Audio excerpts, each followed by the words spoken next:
You've been walking for hours through mud so thick, it clings to your boots like it's trying to take them as payment. The wind pushes through the crooked streets of a medieval town, carrying the heavy perfume of smoke, wet straw, and someone cooking cabbage far too long. Rain slides down your hood, cold and constant, dripping off your nose in miserable rhythm. The sky above you is more grey than dark, the kind of colour that promises the storm isn't over, it's just resting. And then, somewhere beyond the forge's clang and a fishmonger's shouting, you hear it, laughter, loud, raucous, alive. It's the sound of life on a night that would rather drown you. And it's calling from a place every weary soul eventually finds, the tavern. Hey friends, tonight we're stepping through that very door together into the heart of medieval nightlife. Before we start, go ahead and dim the lights. Maybe light a candle or switch on a soft fan so it hums like distant wind. If you're new here, welcome to Candlelit History. I'm glad you found us. And if you've been here before, welcome back. As always, I'd love to know where you're listening from. What time is it where you are tonight? Maybe it's late, the world's quiet, and you're ready to drift. Or maybe you're just curious, imagining the past through flickering candlelight. Either way, settle in. This story isn't meant to keep you awake, it's meant to carry you somewhere else entirely. You're cold, soaked through, and tired enough to eat your own boots if they came with a little salt. You need warmth, and maybe something stronger than prayer to wash the chill from your bones. But there are no neon signs or Yelp reviews here. No maps, no directions, only instinct. You follow the sound of clinking mugs, and the smell of wood smoke mixed with ale, a strange comfort, like chaos with a heartbeat. The street narrows between leaning buildings that look like they're arguing over space. Their upper floors almost touch above your head. You step over puddles, past a muttering drunk who's arguing with a wall, and then you see it. A lopsided wooden building with light leaking from its seams like molten gold. The tavern's sign swings above the door, creaking in the wind. It's painted with something that might be a barrel, or a bear, or both. The artist clearly had more ale than talent. But it doesn't matter, you found it.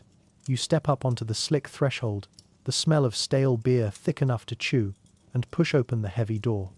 It groans in protest, a long wooden sigh that seems to say, "Here we go again." The sound of the storm fades instantly behind you, replaced by the low, chaotic hum of human life. Warmth hits you first, a thick wave of it, full of smoke, sweat, and roasted meat.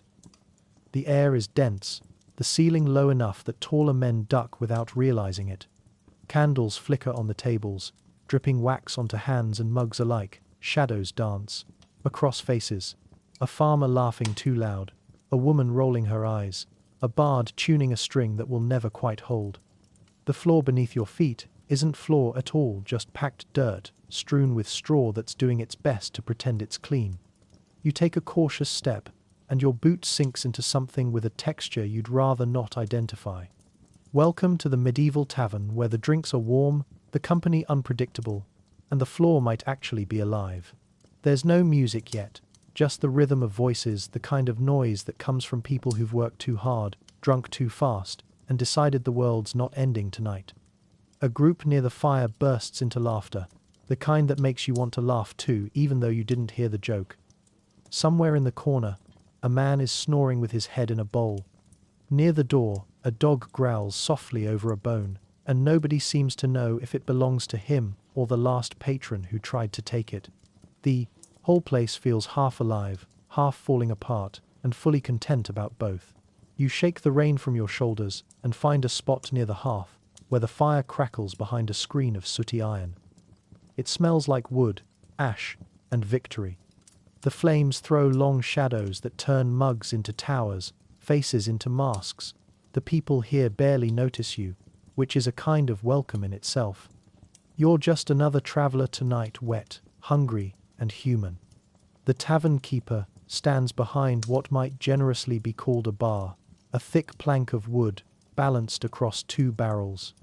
Their expression is somewhere between exhaustion and amusement, the look of someone who's seen every story twice and knows how this night will end. They pour a drink without asking what you want, slam the mug down, and gesture for you to pay. The ale is cloudy, warm, and smells faintly of hay. You take a sip. It's bitter, slightly sour, and somehow perfect. Around you, the room grows louder. Two men argue about the price of pigs. Someone starts singing about a goose in a tone that suggests the goose did something scandalous.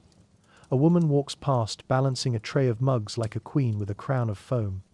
The tavern isn't just a building. It's a breathing creature made of laughter, smoke, and spilled dreams. And for the first time all day, you feel something close to warmth that isn't from the fire. You look around and realize the walls are thick with soot and history. Scratched into the wood are names, dates, and drawings you hope are animals.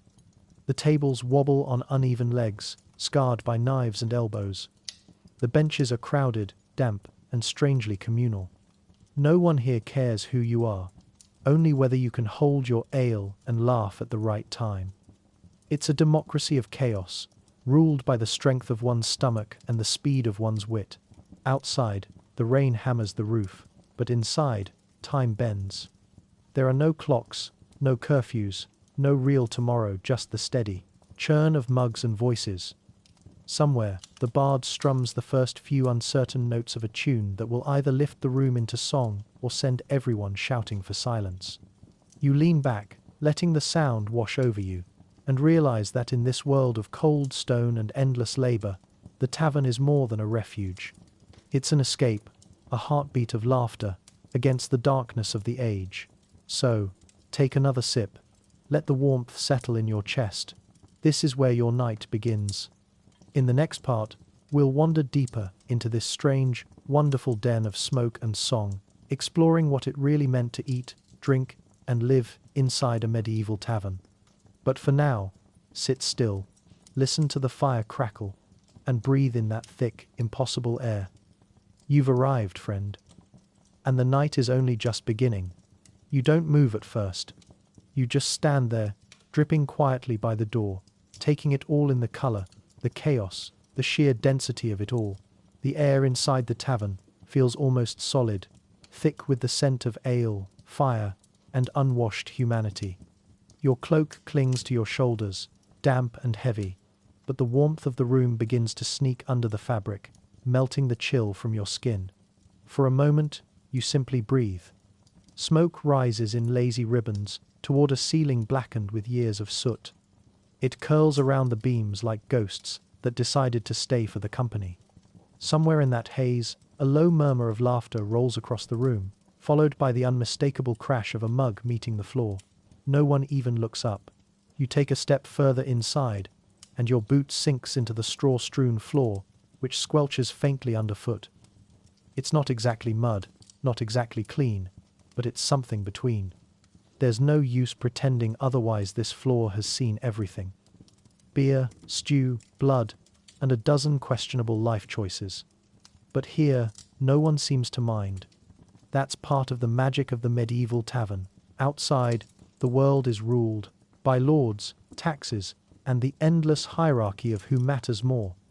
Inside, it's just who can pay for the next round or tell the best story. The room itself is shaped by necessity rather than design. It leans a little to the left, like it's had one too many ales itself. The walls are wooden planks warped by heat and time, and through their cracks, the wind hums softly, like a ghost trying to join the conversation. Above the hearth hangs a chunk of meat, possibly pork, possibly something less dignified, drying slowly in the smoke. The fire crackles with a lazy defiance, refusing to die even as sparks leap onto the nearby straw. Someone occasionally kicks them back with a boot and a curse, and the flames continue their steady work of keeping half the room warm and everyone mildly concerned. As your eyes adjust, you start noticing faces in the dim light. At one table sits a group of farmers, their clothes still dusted with mud from the fields. They laugh with the weary joy of men who've survived another harvest without losing a finger or a plough. Near them, a soldier slouches in battered armor, his helmet dented, his eyes sharp. He drinks slowly, scanning the room like every shadow has a dagger in it. Two monks share a bench nearby, robes stained, cheeks flushed. One is trying and failing to quote scripture about moderation. The other is trying and succeeding to order another jug. Every few moments, the tavern door bursts open, letting in a rush of cold air and rain-soaked newcomers. Each arrival is greeted not with suspicion, but with a quick glance, a muttered word, and a shuffling of benches to make room. It's oddly democratic, this place. The tavern doesn't care about who you are out there. In here, everyone's the same shade of tired. Everyone's here for warmth, for ale, for the illusion that for a few hours, the world outside doesn't exist. At the far end of the room, under a flickering sconce, a couple of women are pouring drinks. They move with the precision of people who've done this 1,000 times, dodging swinging elbows, catching falling mugs, and laughing at jokes that probably weren't funny the first time they heard them 5 years ago. One wears an apron stained by every drink she's ever served, the other, a sharp grin that dares anyone to get clever. Between them, they keep the place running more efficiently than any church or court could dream of. You realize quickly that if the tavern has rules, they're the ones who enforce them with a glare sharper than any blade. A man near the fire starts a song. Not a tune you recognize, but something rough and rhythmic, carried by the clink of mugs on wood. It spreads slowly, infectiously, as if the whole room shares the same heartbeat. You don't know the words, but the melody feels familiar, like something you've always known, but forgot until this moment. It's not beautiful, exactly. It's raw. Off-key in places, shouted in others. But it fills the room with a kind of joy that doesn't require perfection. Someone beside you grins and pushes a mug into your hand, the universal language of inclusion. You raise it, he raises his, and the two of you drink like old friends despite never exchanging a single word. The ale burns a little going down, bitter and thick, but it does its job. The warmth spreads through your chest, and suddenly, the noise around you starts to feel less overwhelming and more alive. The ceiling groans under the weight of rain and old wood. Drips fall into the straw, hiss in the fire, and vanish into the air. The walls are alive with candlelight, every flame trembling just slightly, as if laughing at some joke only the fire understands.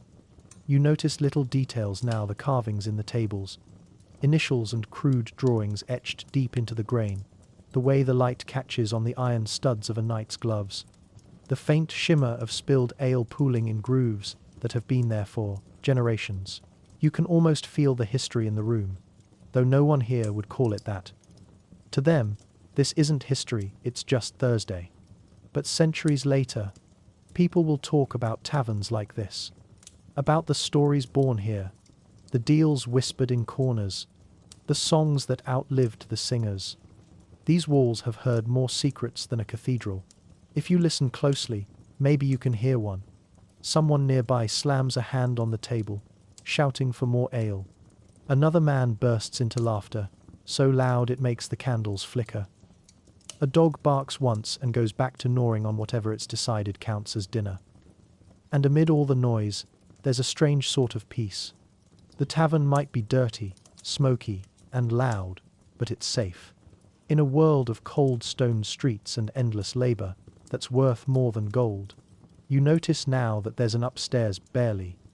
A crooked staircase winds up from the corner, its steps uneven, its railing missing a few pieces. You can't see where it leads, but you can hear the faint sound of footsteps, soft laughter, maybe even a door closing. Your attention drifts back to the bar, where a new commotion is brewing. Two men are arguing, not angrily yet, but with that particular slurred energy that suggests anger might be the next course. The tavern keeper steps in, calm and cold, one hand on a mug, the other on a club that's seen plenty of use. You can feel the air shift as voices lower, eyes watch, and the warmth of the fire suddenly seems a bit sharper. The keeper doesn't shout, he doesn't need to. One look from him, and the room exhales. The men grumble, coins clink on the counter, and peace returns, fragile but restored. You realize something as you sit there, mug in hand, watching the smoke twist toward the rafters. This place runs on unspoken rules. No one announces them, but everyone knows. Don't spill more than you can pay for. Don't touch what isn't yours. Don't start a fight you can't finish. And most of all, don't ever cross the tavern keeper. You make a note of that one. Outside, the rain has turned to sleet, tapping against the shutters in nervous rhythm. Inside, the laughter swells again, louder than the storm. You lean back, finally warm, finally dry, and let the noise carry you. Somewhere in this smoky room, beneath the shouts and the songs, you can feel it, the heartbeat of medieval life. This isn't just a place to drink, it's the center of the world, at least for tonight. But as you glance toward the staircase, you catch a glimpse of something that makes your heart skip, a shadow lingering at the top step. Watching. Waiting. It moves just out of sight before you can be sure it was ever there. You blink, shake your head, and tell yourself it's nothing. Probably just a drunk, or the fire playing tricks on your eyes. Still, when you look back, the feeling lingers. Because in a medieval tavern, not every story being told belongs to the living. And that, dear traveler, is where our next part begins. Start with your feet and draw a map. Not on parchment, just in your head. Because a tavern isn't one room. It's a puzzle box of zones, each with its own rules, moods, and little kingdoms. Step off the threshold, and you enter the narrow throat, a funnel where arrivals squeeze past departures. It's where cloaks drip, deals are sized up, and a quick shove means move along without wasting breath. To your left, a short run of pegs, hammered into a beam, holds travel-worn cloaks and a few hats that have clearly been forgotten by better knights. Beneath them sits a long, scarred settle, high-backed, almost like a little wooden wall that blocks drafts and turns eavesdropping into a sport. Keep your eyes up, and the room opens by degrees. You notice the bones of the building first. Oak posts that rise like tree trunks, pegged and braced, dividing the space into bays. Each bay has a purpose. Closest to the door, the standing bay, all elbows and quick exchanges, where coin changes hands fast, and nobody expects you to sit. Beyond, the eating bay, a clutter of trestle boards slotted into X-leg stands. When the room needs clearing for a hurried dance or a sudden brawl, those trestles lift in a heartbeat and vanish against the wall, as if the furniture itself knows when to duck. Follow the warm draft, and you'll find the fire on your right, not center but close, a deliberate placement to warm bodies and boil kettles without setting the world ablaze. The hearth isn't just a blaze, it's a machine.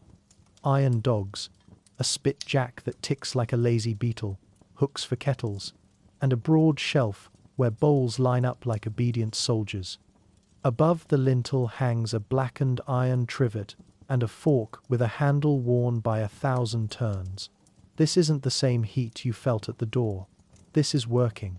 Heat, the kind that keeps stews rolling and stories rolling louder. Lighting is stitched into seams. Over tables, rushlights smolder, slender reeds dipped in tallow, cheap, smoky, and perfect for crowds that don't mind squinting. On a wall hook near a painted saint, cracked, but still watching, a beeswax candle burns with a steadier glow, expensive, and therefore placed where the keeper can see who tries to pocket it. A horn-paned window, dull and milky, lets in a pewter-grey smear of evening. One edge is hinged, so it can tilt open like a curious eye. You note something clever beneath it, a lip of wood to catch the rain that sneaks through. Whoever built this place knew how weather behaves when it thinks you're not looking. Now pivot toward the business end. What passes for a bar isn't about elegance, it's about flow. A board bridged across casks isn't there to look grand, it's a sorting table. Behind it, tucked in a cool corner, squat the real masters of the house. Tuns and kilderkins, bellies round and iron-hooped, each with a tapped spile wrapped in twine. A chalk slash on the staves marks what's running low. There's a tiny parade of measures, pint, quart, and the kind that starts arguments. The keeper moves in lines you could put a compass to. Tap hand to mug hand to coin hand to lockbox, then back again, never wasting a step. You could swear the floor itself remembers the route. It dips where 1,000,000 boots have turned. There's a current in the room that you only perceive after a while, like a river under ice. People and platters move in lanes. Along the wall runs the service track, a narrow corridor kept clear by glares alone. Cross it at the wrong moment, and you'll wear whatever was headed to the table behind you. In the far corner, a low table sits under the best light in the house. That's no accident. Gamblers favor visibility dice, need witnesses, and shadows make tempers short. Next to that, a bench hugs a post where the steady thrum of the building's heart hides secrets. It's where murmurs go when they don't want to be overheard at all. Food has its own geography. A side scullery, little more than a screened nook, holds a basin for rinsing, a stack of trenchers drying on a slanted shelf, and a tray of knives whose handles don't match. A door no wider than a barrel hoop slips you into the yard. Out there, the rain drums on a lean-to roof where wood is stacked like loaves, a water butt collects runoff for washing, and a horse trough doubles as a poor man's bath when the moon is brave. A midden keeps to the far corner, downwind if the wind has manners. If you linger, you'll smell the faint sweetness of mash from a separate shed, a squat little brewhouse with a copper that looks big enough to boil a bishop. When that copper hums, the tavern hums with it. Back inside, the walls speak in practicalities. Pegs for ladles, a nail for the iron skimmer, a shelf that's become a museum of lost mugs, each with some floor hairline crack, chip, handle mended with wire, that tells you exactly how it earned its place in retirement. Under a table skirt, you catch the glint of a sliding bolt, a strongbox hidden in plain sight. The keeper's eyes do the locking more than the iron. The real security is attention, and he has plenty to spare. You've noticed there are seats and there are seats. The bench nearest the warmest brick belongs to regulars who pretend it doesn't. The corner with a view of the whole room attracts travelers and soldiers. They like exits that don't argue. A stool by the bar is a pledge. You'll spend coin, and the keeper will make sure you're heard. The settle by the drafty door. That's for men who say they're leaving soon and never do. Women favor the crosslight near the horn window, where a glance can be read, returned, or refused without a word. Even the dog has a claim. A spot at the angle of two tables where crumbs learn to fall. What you cannot see is the landing, a corridor as narrow as a guilty thought, hung with a curtain of coarse wool that divides front rooms from back. Behind one door, pallets on rope-slung frames, straw tickings tied with twine, a scatter of wooden pegs for travelers' bags. Behind another, storage that pretends it's storage, sacks of grain, a folded blanket, the after-smell of hot iron, as if a brazier had burned there recently and quietly. The floorboards carry a language of their own. Some planks sing, some keep counsel. The bold step straight, the cautious test each seam. Not every passage goes up. Under a rag rug by the end table nearest the wall, there's a mistake you only notice if you stare too long. A rectangle just slightly too perfect. The staff step around it by habit. The keeper never does. A trapdoor, perhaps just for casks, perhaps for cool air, perhaps for people who prefer their conversations with fewer witnesses. The boards around it are scuffed in a different direction, like a tide running contrary to the room. Outside the back door, along the yard's fence, sits an arrangement of ordinary things that feels like a coded message. A broken cooper's hoop, a bundle of reed, a stone with a groove. You could build half a trade out of those if you knew what to ask for. And inside again, on the beam above the bar, a row of tally sticks, weights notched, paired, and tied with cord. Debts live there, split between keeper and customer, as honest as wood can be. Some cords are new, others are polished by years of fingers, a quiet ledger of faith and forgetfulness. There are safety measures that aren't polite to mention. A wet cloth lives in a bucket by the hearth for flying embers. A shovel leans against the wall for someone's temper when it catches fire. A cudgel, heavy and discolored, hangs behind the bar by two leather loops. It is as much a sign as any painted board outside. The town watch prefers problems solved before they arrive. The tavern prefers it too. And then there are the places even the regulars pretend not to see. A door that never opens when the room is full. A slit high in the wall, where a breath of colder air slips through though the night outside is warmer. A shutter that rattles once and is still. You tell yourself a draft is a draft, a notch is a notch. You tell yourself maps are meant to be finished. The keeper glances at you, as if he knows you've been drawing lines in your head. His mouth twitches, not quite a smile, not quite a warning, and he looks away, busy again with a measure, a coin, a word that settles an argument before it's born. Around you, the lanes of the room carry plates and rumors with equal efficiency. You realize that if you stood in the wrong place long enough, you'd learn everything. A gust bumps the horn window, dimming the rushlight for a heartbeat. In that blink, a shape crosses the back wall where no one should pass, silent, certain, and gone before the flame steadies. You could blame smoke, you could blame ale, but the scuff near the trapdoor is fresh now, where it wasn't a moment ago. The map you've drawn has a blank space at its center, and it just moved.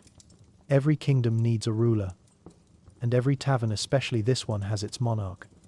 Not crowned in gold or seated on a throne, but reigning behind that warped plank of wood you'd mistaken for a bar. The tavern keeper. He, or sometimes she, is the invisible axis around which this entire chaotic universe spins. And as your eyes adjust to the candlelight, you realize everything here, from the laughter to the lulls, obeys the rhythm of that one person's will. You first notice him by his stance, feet planted wide, shoulders squared, one hand forever on the mug he's filling, the other resting dangerously close to a club that has settled more disputes than any sheriff. He looks carved, somehow like someone took the idea of a barrel and decided it needed arms. His beard is streaked with grey and smoke, and his eyes have that particular sharpness of a man who's seen every lie twice and now enjoys spotting the third version. His name isn't written anywhere, and you don't need to ask. In a tavern like this, the keeper's name isn't spoken. It's understood. The tavern breathes through him. When he laughs, the place follows, easy and loose. When his brow darkens, voices drop, arguments fade, and even the dog seems to grow quieter. He's not the law, not exactly, but he's older than it, and more effective. You can see the subtle ballet of his command, a nod toward a bench, and two strangers shift to make space. A flick of his hand, and a serving girl sweeps through the crowd like a whisper. A single look across the room, and a would-be fight evaporates mid-shout. He doesn't have guards or servants. He has presence. And in this smoky, straw-strewn microcosm of civilization, that's enough. Behind him, the wall tells his story better than any herald could. Wooden shelves sag beneath jugs of ale, cider, and mead, each marked with a wax seal in a different shade: amber, black, crimson. There's a bucket for coin, a hook for unpaid debts, the heavy sort, and a line of tally sticks split and tied in pairs, marking promises owed in drink, in work, or in silence. Beneath it all, tucked in shadow, sits a small chest with an iron clasp. It's locked, but you get the feeling that's more of a formality than a precaution. No one would dare lift that lid. The tavern keeper would know. He always knows. A girl, maybe 14, scurries past carrying a tray of mugs, each sloshing precariously. She's small but wiry, with that practiced balance of someone who's learned to dodge elbows and spilled stew since she could walk. Her apron's 2 days past clean, her hair tied back in a rag. She's the keeper's helper, daughter, niece, or maybe just another orphan who found a job before she starved. She glances toward the bar as she passes, and the keeper gives a curt nod, his version of approval. It's the closest thing to affection he'll show tonight. You realize the tavern runs like a living clock, with the keeper at its center. Every motion connects to his. He measures the flow of ale like a priest measures incense, knowing exactly when to pour and when to hold back. He decides when the fire needs feeding, when the door should be bolted, and when the music has gone from merry to menacing. Even the air seems to obey him, and you understand why. He's the difference between order and anarchy, between a tavern and a riot. A farmer at the counter tries to argue over the price of ale. He's had just enough to mistake confidence for courage. The keeper listens, leans in, and says something so quietly that the man's face drains of color. A heartbeat later, the farmer nods, drops 2 extra coins, and mutters an apology that no one else can hear. The keeper turns back to the next customer, as if nothing happened. Peace restored, kingdom intact. But it's not just intimidation. There's a craft to what he does. An instinct honed through years of dodging punches, brewing batches, and surviving winters when the roof leaked more than it sheltered. He's part host, part healer, part executioner of common sense. The regulars love him, fear him, and occasionally worship him in equal measure. The travelers simply try not to offend him.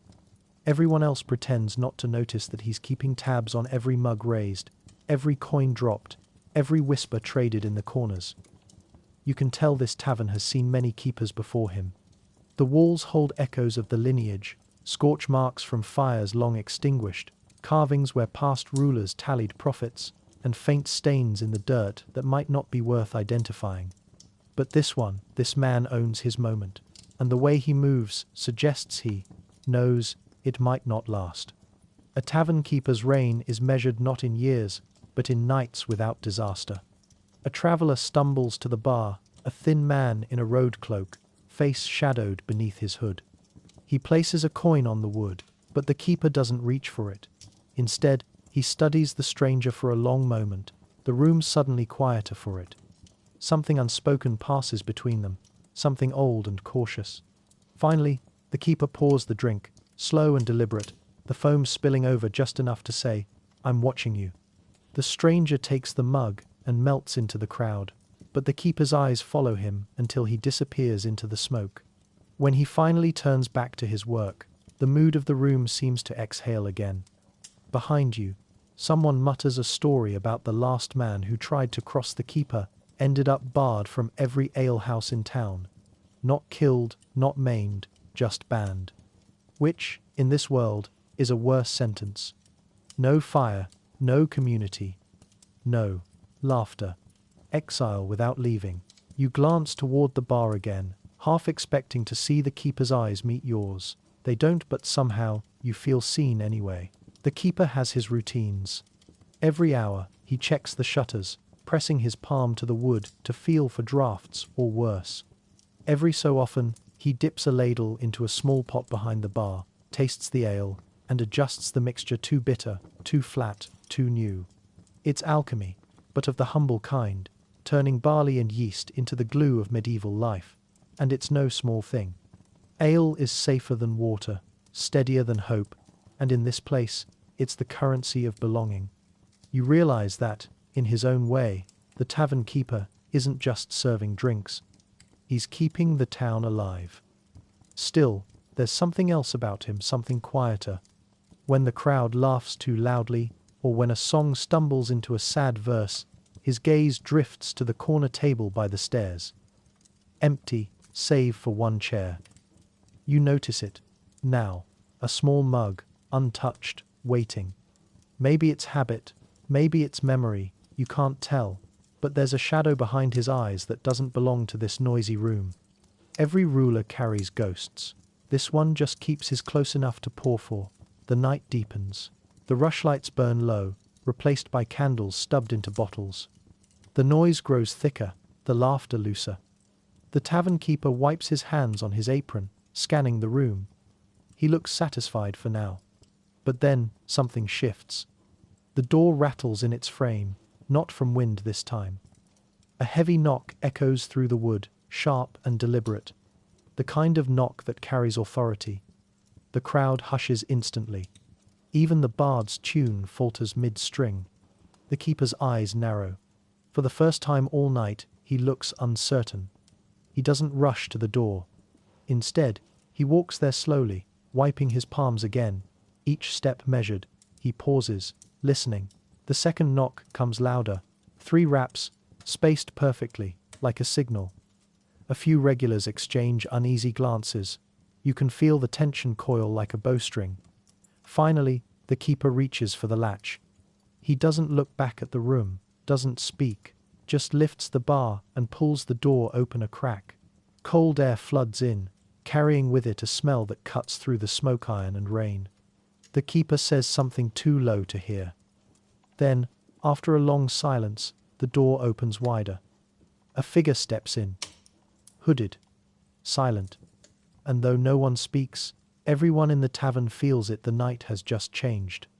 And somewhere, behind the bar, The untouched mug by the empty chair trembles. The door shuts behind the stranger with a slow groan, sealing the night outside. Whatever tension crept in with him lingers for a heartbeat, then dissolves into the steady pulse of mugs, chatter, and smoke.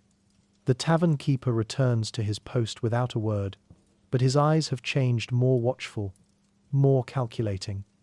The stranger takes a place in the farthest corner, away from the hearth's glow, his hood shadowing his face.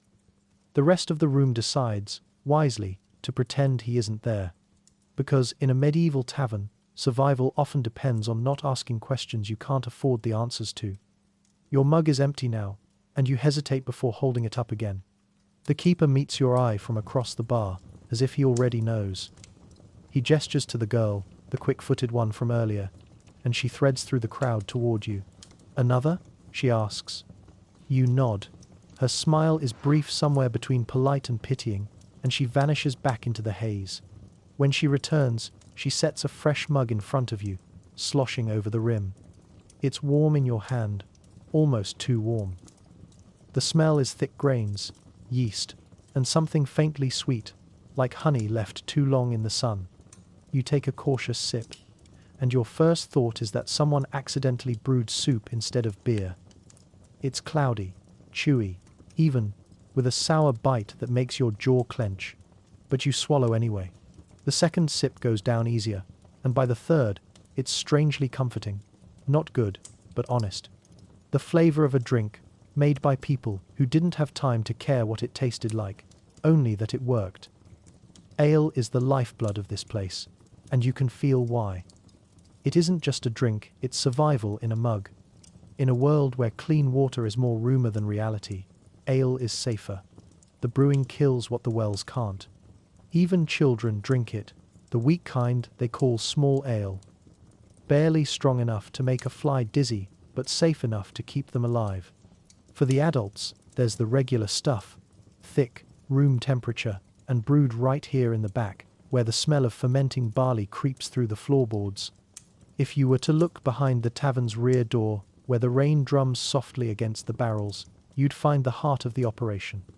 A battered copper kettle, stained dark from years of heat, sacks of malted barley piled beside buckets of water drawn from the river, wooden paddles for stirring the mash, and a small army of casks lined up like sleepy soldiers.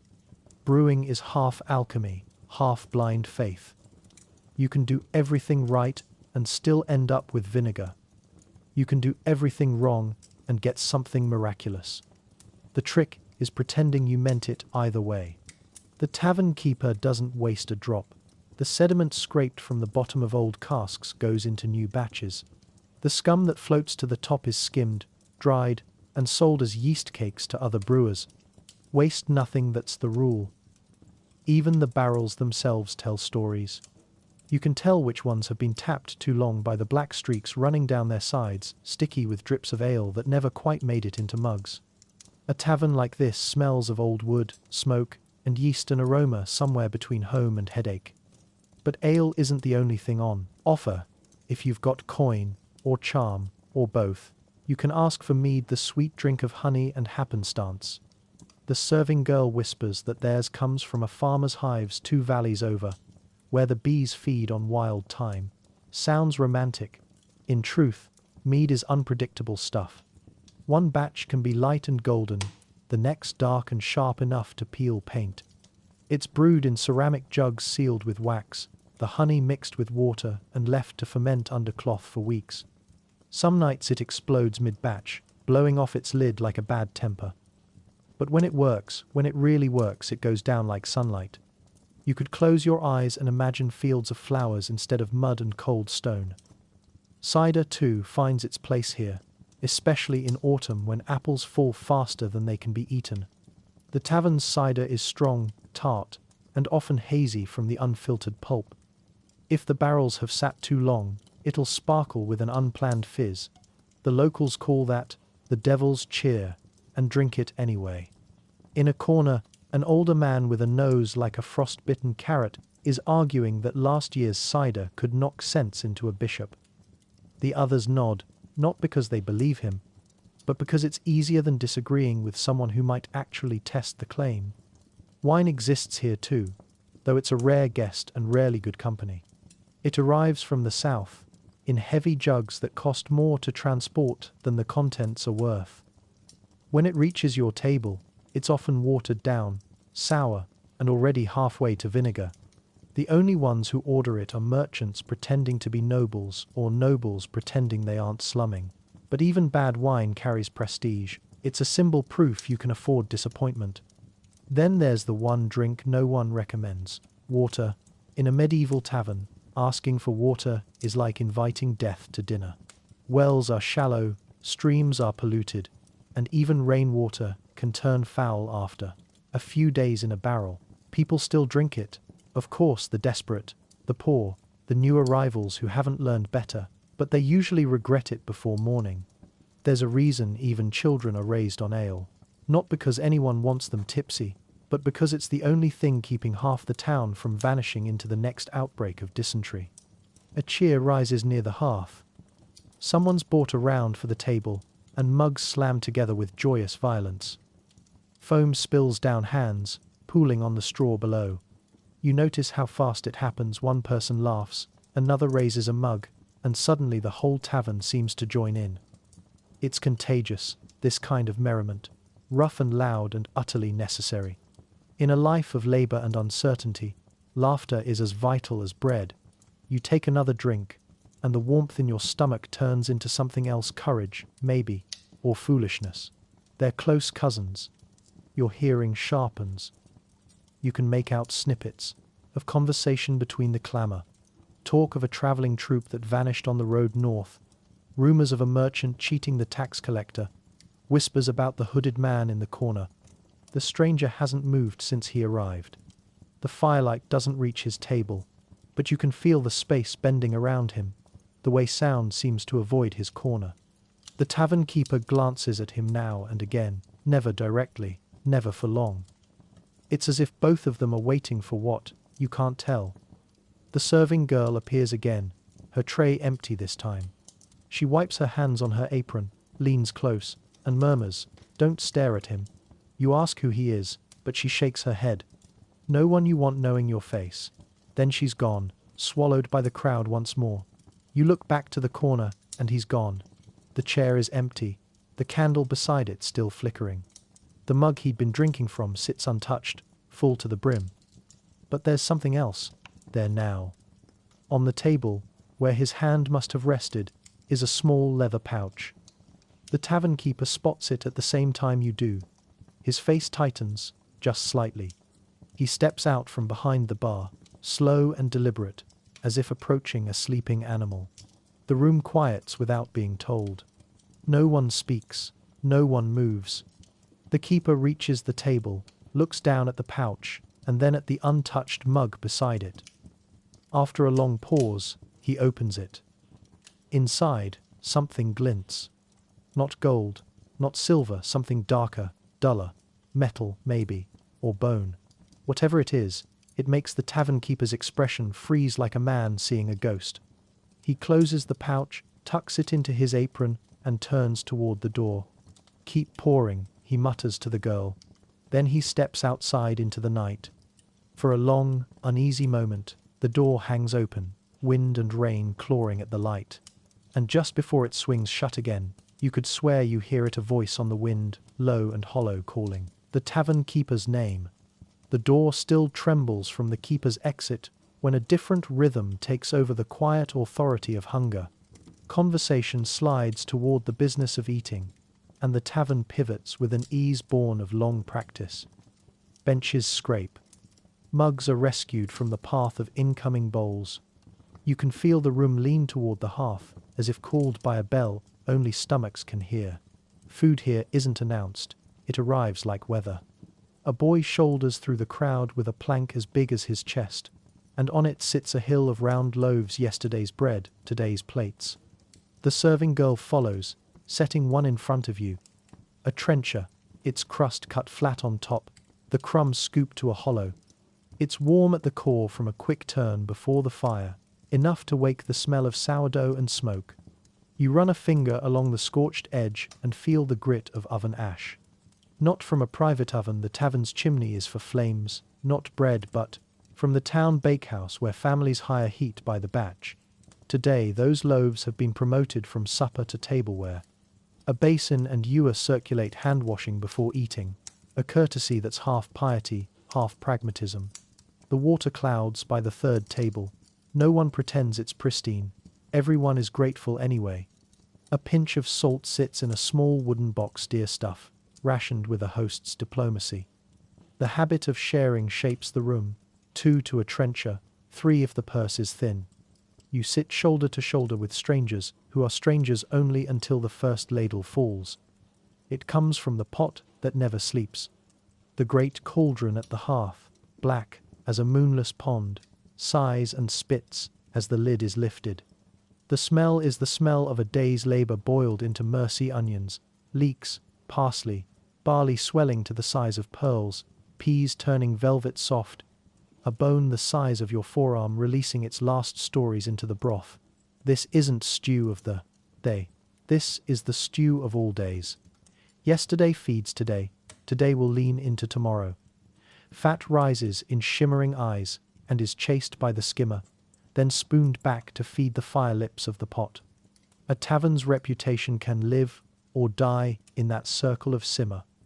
The girl tilts the ladle and pours the first arc into your trencher. It pools, then soaks, then settles, the bread plate drinking like a thirsty field. A second ladle lands a goose of meat, a lump that might be pork if luck visited the butcher, or mutton shaved from near the bone, or a grey, serviceable bit of offal that the kitchen has tamed with herbs and thyme. Across the room, bowls collect different prizes. A dumpling the size of a fist, carrot coins, ribbons of cabbage softened to sweetness, a slab of eel glistening where the river's catch met a cook's cleverness. On fast days, and there are many meat leaves, the stage and the rivers and sea take their turn.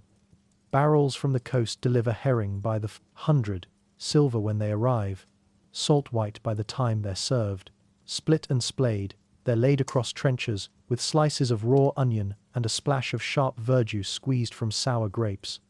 Cheap fish, you've heard it called in jest, dear life, it is in truth. Elsewhere, a pie is marched to a corner table. A thick, crusted coffin crammed with pike and herbs, sealed in paste more fortress than pastry. The lid will be pried up, its steam fleeing like a spirit, and the gravy spooned out into waiting hollows. Between the bigger servings, small plates orbit like moons, pickled eggs blushing with saffron and vinegar, beets stained wine dark, a crock of mustard rough with ground seed and ale balm, soft cheese set in a ring of garlic and chives. A glazed dish carries layered leeks dotted with pepper. Black grains so expensive they're used as both spice and brag. A string of sausages, blood-dark marvels thickened with oats and secrets, hisses where it meets the edge of a hot iron, and is cut into rounds with a knife, as old as someone's grandfather. Etiquette has rules here, practical as boots. Don't lick your knife. Don't reach across a neighbor's trencher. Break bread inward, so crumbs fall home, not abroad. Keep your left hand visible. Use your spoon if you brought one. If not, carve a shallow spoon from your own bread with the knife you carry on your belt. Wipe your hands on your sleeve unless the tablecloth is clearly sacrificial. If you're offered the place of honor nearest heat, first ladle you pass it once before accepting. Generosity proves itself by pretending to prefer the second spoonful. You lift your own spoon and taste. The broth is mild but layered, thickened with barley and yesterday's breadcrumb, brightened by a whisper of parsley and a squeeze of sour from something the kitchen revived. The meat is tender where it once refused to be. The leek is sweet in a way only long patience can teach. This isn't cuisine. It's survival set to a low fire until it becomes tenderness. A man at your elbow saws the heel from his trencher and uses it to mop a slick of fat from the gravy, efficient as a tide. Across the table, a woman with flour-dusted forearms, one of the kitchen crew, sets down a skillet of sizzling mushrooms. The forest fried into nut-brown coins with a scatter of thyme. Someone claps.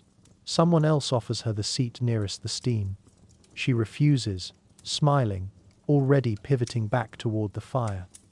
There's always another pan. There's always another appetite. Talk loosens as bellies fill. Deals inch forward with the bread. Promises are salted and set aside until morning. A tinker swears he'll mend a kettle handle if the kitchen will save him the bones for stock. The kitchen agrees they always do. Bones are currency here. Boiled once for broth, roasted again to scent tomorrow's ale, saved again to be crushed with vinegar for a tonic that's either medicine or courage in a different bottle. You notice the service rhythm. The girl works the room. The boy runs to the bakehouse plank. An older man you hadn't seen before tends the spit with a hook and quiet concentration, turning something that gives a sweet, varnished smell, maybe a small pig, maybe a capon stuffed with fruits that made a long trip and survived by being more valuable than hunger. Every turn drips sugar and fat into a pan, and from that pan the kitchen makes a sauce that could heal feuds. Not everything wins applause.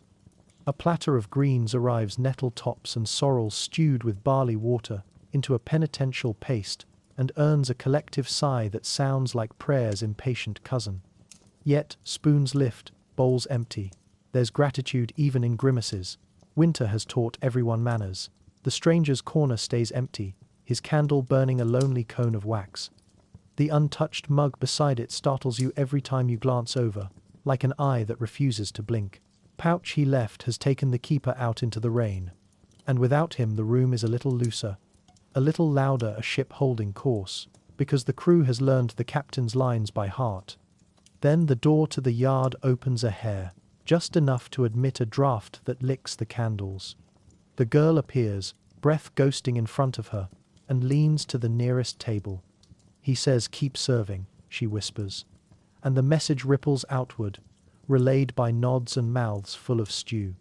She adds, more quietly, "Bolt the back." The spitman slides the bar across the yard door with the soft finality of a blade sheathed. You're halfway through your trencher when a new dish lands, a shallow bowl of brown sauce pricked with cloves and raisins, rich as a festival. The smell is astonishing. Meat juices, wine turned good by heat.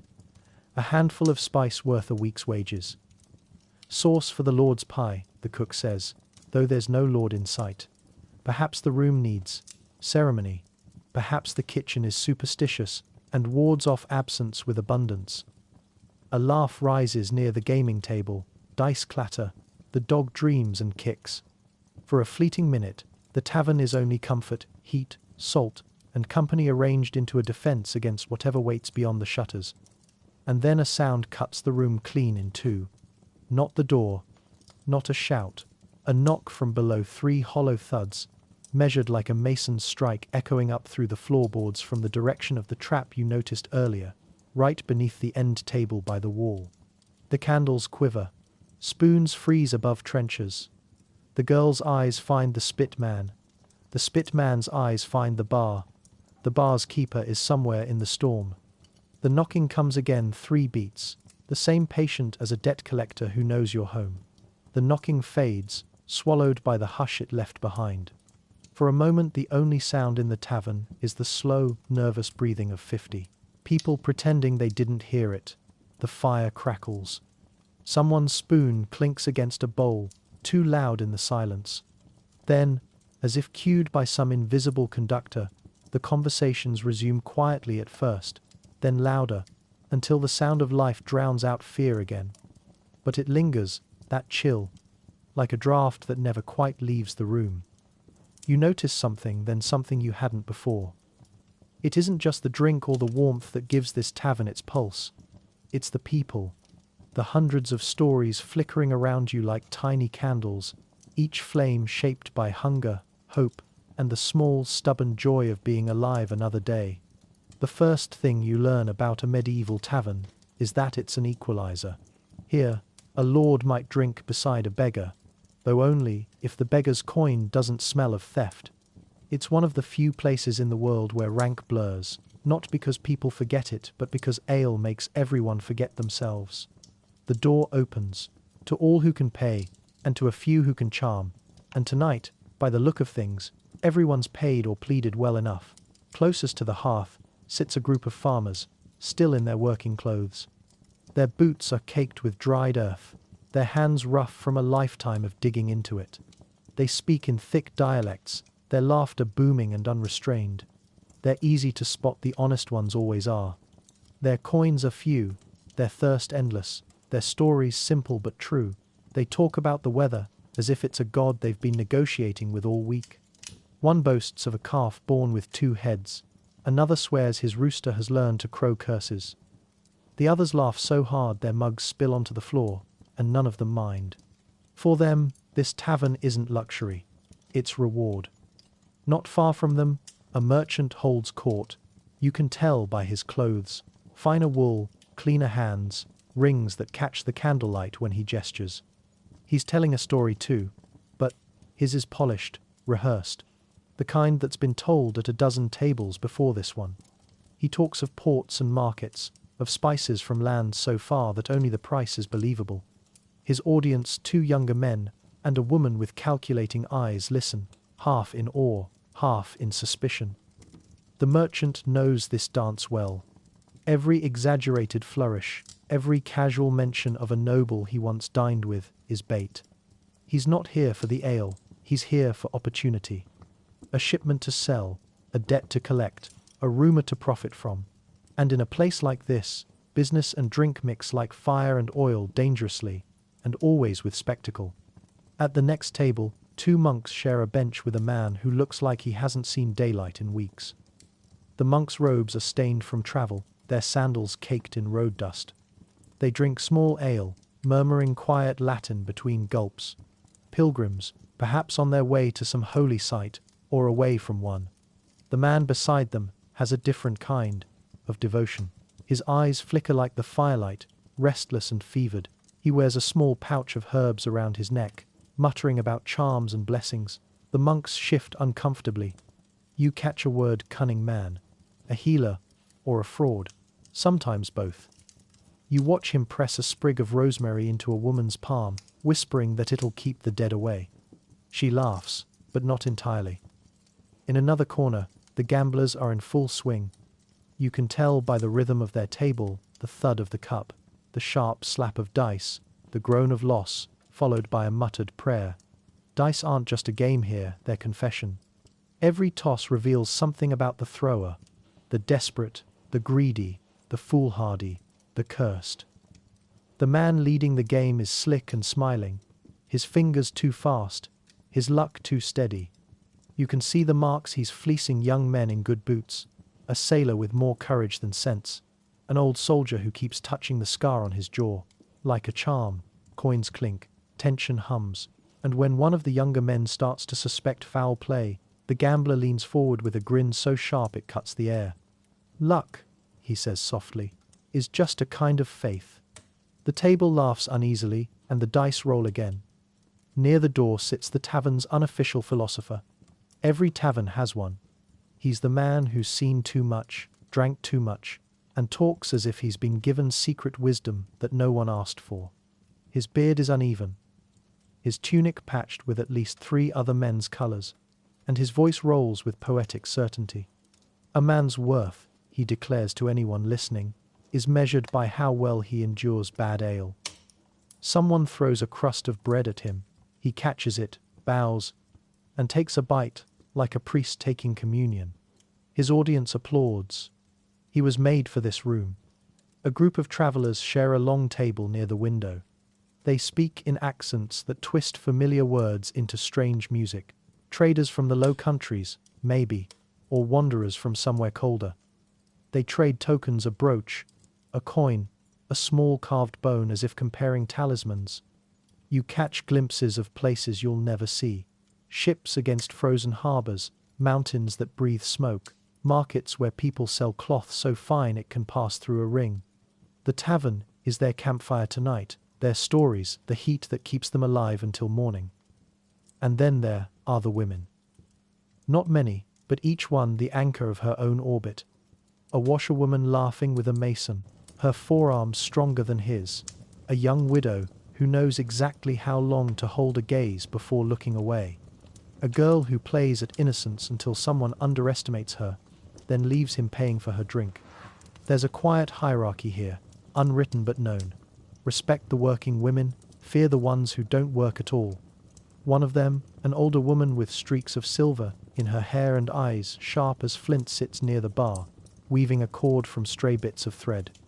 People speak to her in hushed tones, slipping her small coins in exchange for murmured words. You've heard of such women. Half healer, half oracle, all rumor. When she catches your gaze, she smiles not kindly. You're new, she says. You'll learn. The tavern feels smaller now, fuller. Each table its own tiny world, each story spilling into the next, until the whole room hums with life. It's easy to see why people come here, even when they can't afford it. Outside, the world is divided by class, creed, and coin. But in here, for a few hours, it's enough just to be human, hungry, tired, hopeful, flawed. Then, without warning, the door slams open. The wind howls through, scattering candlelight and sending a dozen mugs toppling. The fire gutters, roaring back to life as if startled. And there in the doorway stands the tavern keeper, drenched to the bone, his apron soaked and clinging to him. He's breathing hard, eyes wide, and wild, clutching something tight in his hand. The stranger's pouch. He strides to the bar, throws it down. It lands with a sound too heavy for its size. The room freezes. No one speaks. No one even dares to drink. The keeper looks at the crowd, every face, every table, and says, hoarse but clear, no one leaves. Not tonight.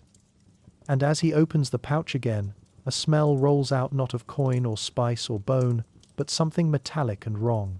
The girl nearest the bar recoils, hand over her mouth.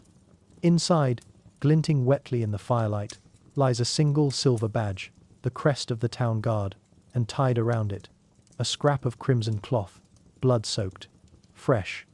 Before the badge, before the wet scrap of red on silver, you might have called the noise in here loud. Now it's something else, held breath stretched into sound. The tavern doesn't go quiet, it never can. Instead, it folds its voice, tucks it into corners, lets it seep under benches and along beams.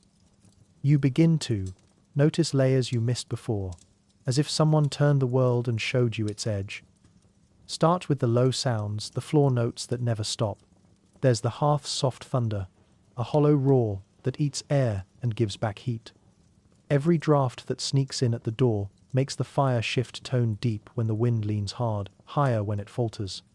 The straw underfoot whispers, with the slightest shuffle, a dry, papery hush that marks every step without judging it.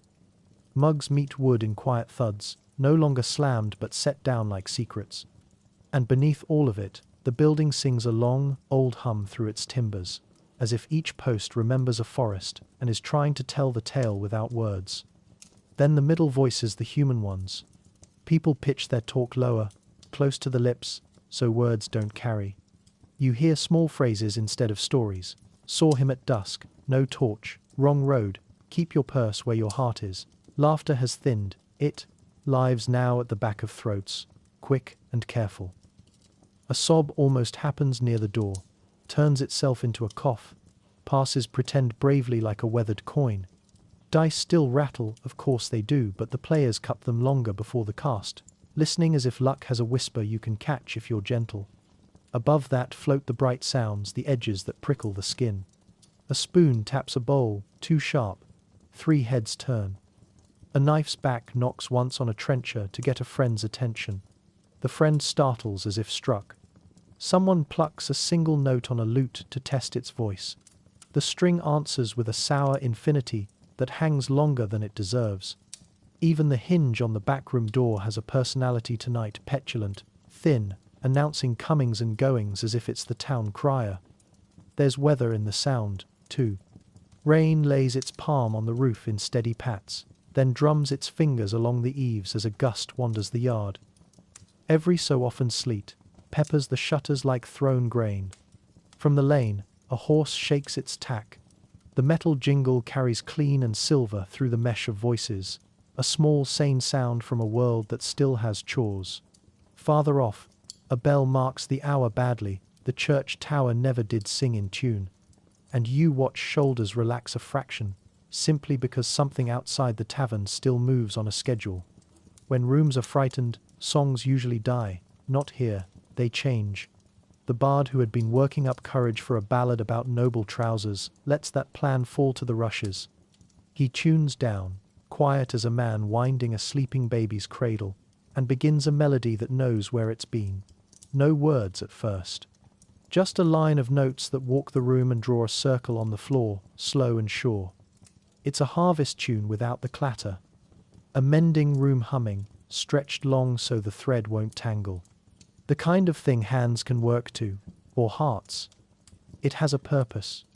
You realize it when the serving girl answers with her own sound, soft against the bar, the gentle click of measure on measure, tin on wood, at 4 counts and 8, not music, metronome. A pace to keep feet from rushing, voices from climbing.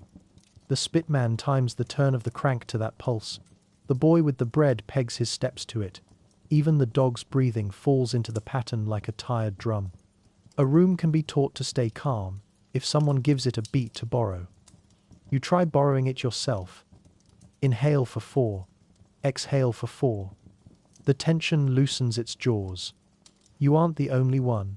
The merchant's rings stop clicking because his fingers stop fidgeting, and the gambler's cup turns slower, less insult in the clatter.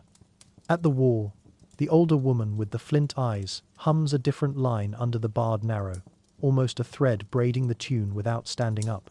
Music makes a map where words can't go. Still, other sounds keep slipping through. The shutter at the horn. Window complains when the wind shoulders it, then thinks better of the argument. The strongbox under the bar gives a tiny, defensive clink when the keeper sets his hand near it, as if coin itself flinches at what might be asked of it tonight. A tall man clears his throat in the way men do when they wish to make order. His wife boots him beneath the table with a thud that's half percussion, half policy. The room hears both and decides the wife is right. You look for the knocks from below, counting without meaning to, bracing for those 3 measured thuds. They don't come. Instead, you feel something related like a touch on the soles of your feet rather than a sound in your ears. The floor breathes, just once, a shallow heave as boards flex and settle. Perhaps it's the heat. Perhaps it's your imagination, made taller by ale. But more than one person glances down as if someone had brushed their boots from underneath and politely asked to pass. The keeper's voice, when it comes, lands carefully. He doesn't raise it. He threads it through the tune like a weaver, adding a darker yarn. Eat, drink, keep to your seats, no questions. Not please, not now, just the verbs that hold a room together. He nods at the bard go on. The melody widens into words at last, but not the ones you expect. Not saints or seductions or bold hunts. A work song. He sings of counting stacks of sheaves in a field against the rain. 1 to 20, 20 to the lane, lane to the granary. Shut the door. The refrain invites the room to answer, only on the last 2 words. When 50 voices murmur shut the door, the shutters seem to obey. Behind the bar, the girl develops a new percussion. Corks eased, not popped. Ladles set down rim to wood instead of edge. Mugs placed so the handles all face in the same direction, making a line your eye can rest upon. The clarity of small order. The way a surgeon lays out tools before the cut.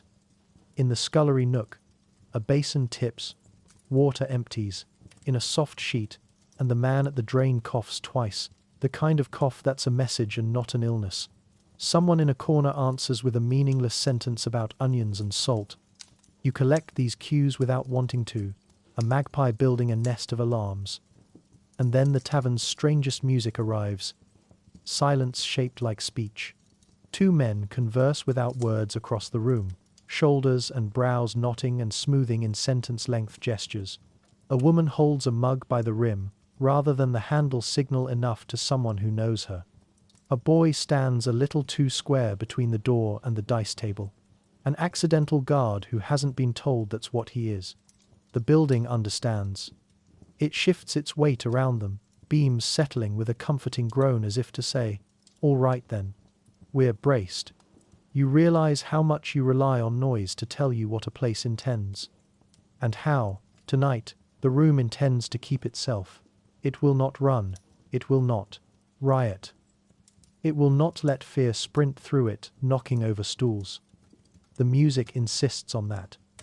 Even the rain seems to take the beat, softening from hammer to brush. But music is also invitation, and invitations get answered from anywhere, from underneath. Just as the refrain turns the room for the third time, shut the door, something answers on the exact rhythm, from below the floor. Not a knock, a drag. A slow, deliberate scrape, timed to the song, long as a breath held too long. It travels under you, from the back wall toward the center post, the way a trunk would sound if it were being pulled by someone who knew every joist by heart. The bard falters for only a heartbeat enough to let truth flash in his eyes. Then he plays on, brighter, trying to drown truth in melody. Half the room pretends not to hear. The other half holds itself so still the fire forgets to crackle. The keeper does not look down. He looks at the trap's rectangle by the end table. And the trap looks back.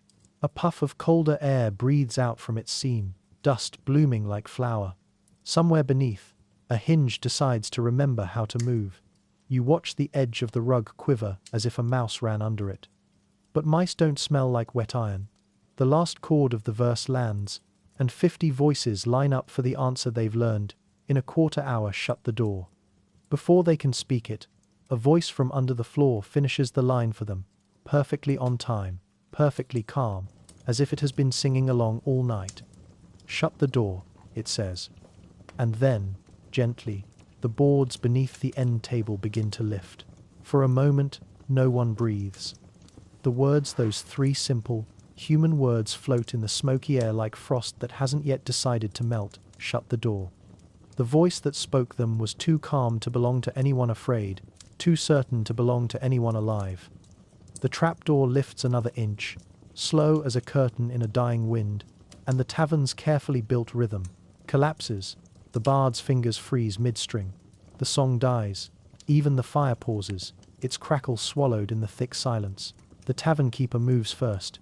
He doesn't shout or flinch. He steps toward the sound with that same steady tread you saw behind the bar, the walk of a man used to owning his space. But there's something different now, his jaw set hard, his right hand twitching toward the cudgel that hangs near the hearth. "Stay seated," he murmurs, though no one's moved. His voice trembles at the edges. The girl behind the bar watches him, pale and rigid, her hand halfway to the ladle as if she's forgotten what it's for. The trapdoor rises fully, its underside blackened by smoke and years. Beneath it yawns a mouth of shadow. Cold air seeps out wet, sour, and heavy. The smell is old stone and river water, mixed with something metallic. Not the sharp scent of fresh blood, but the slow rot of iron and time. A thin light glimmers below.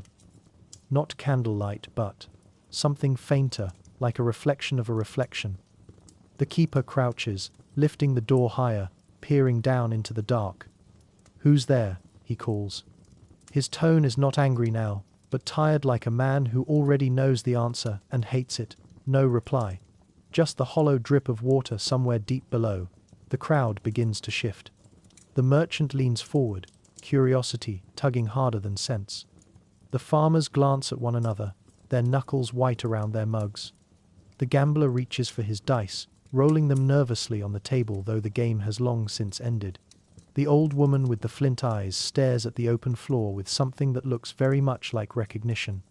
Then, from the darkness, comes movement.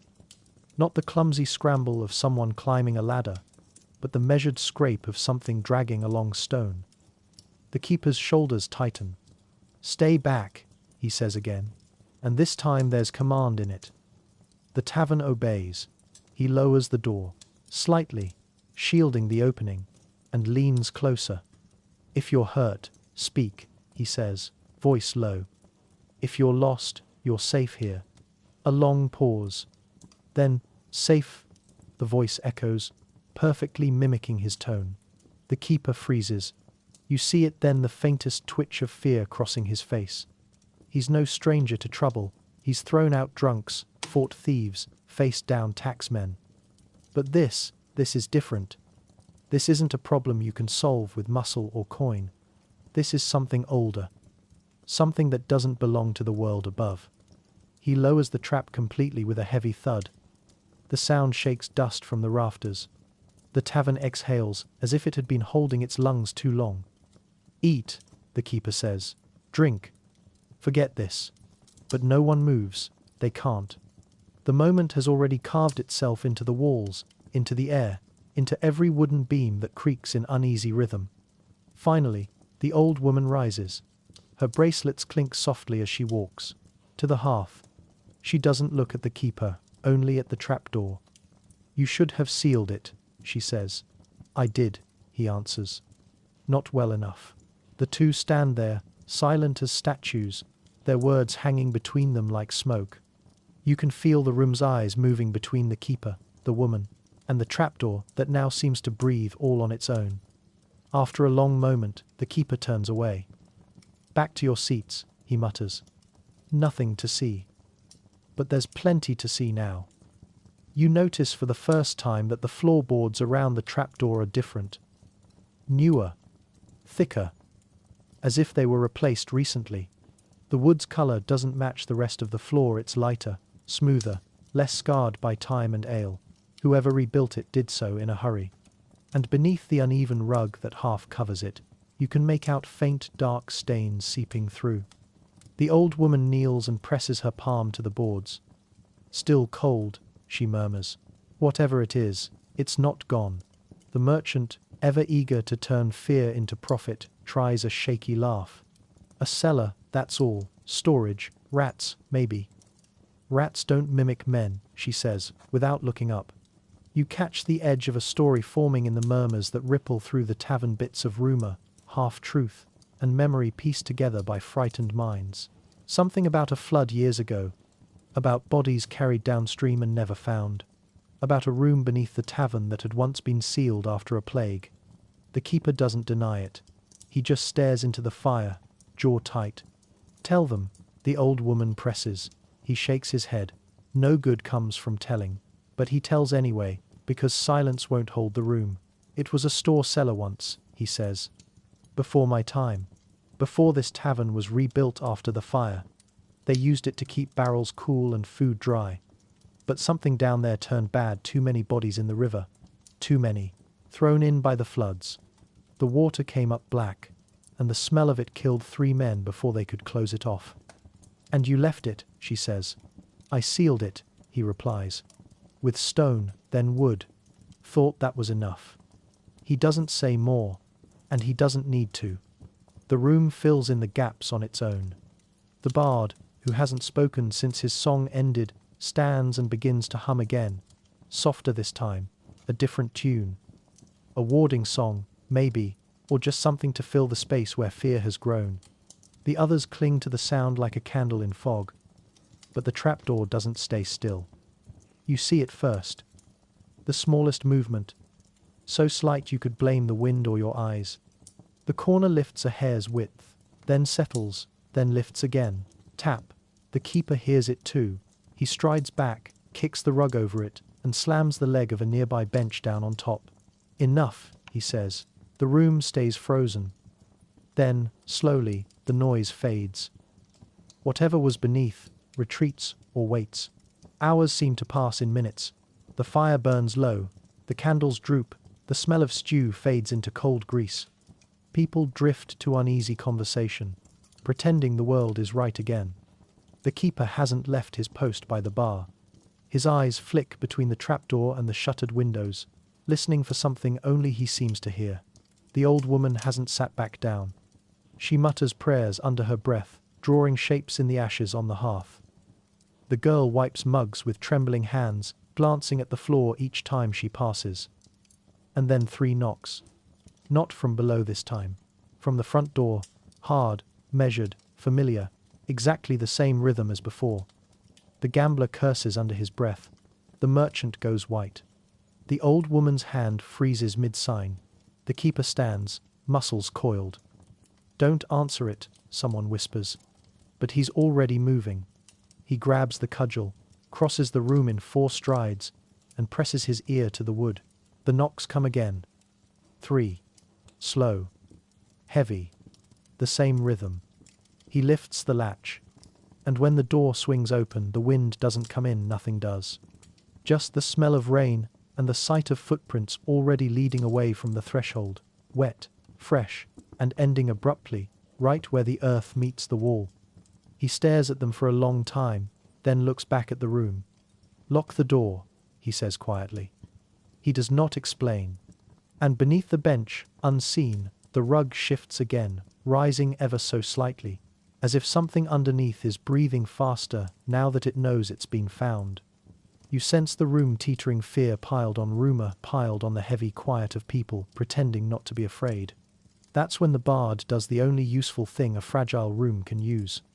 He stands, clears his throat like a man about to mend a cracked jug, and begins to play, not loudly, not the boastful tavern anthem from earlier, a small song, built from simple notes that fit the room's size, the sort of tune you could hum with a mouthful of bread and still carry its line. He coaxes it out of a lute that looks older than he is, wood polished by 100 winters of palms and worry. A heartbeat later, a boy at the far table answers with a tabor one soft pat every other measure, careful as a nurse turning a patient. Someone's pipe joins 2-3 breath-high notes and silence, like stakes holding a tent against wind.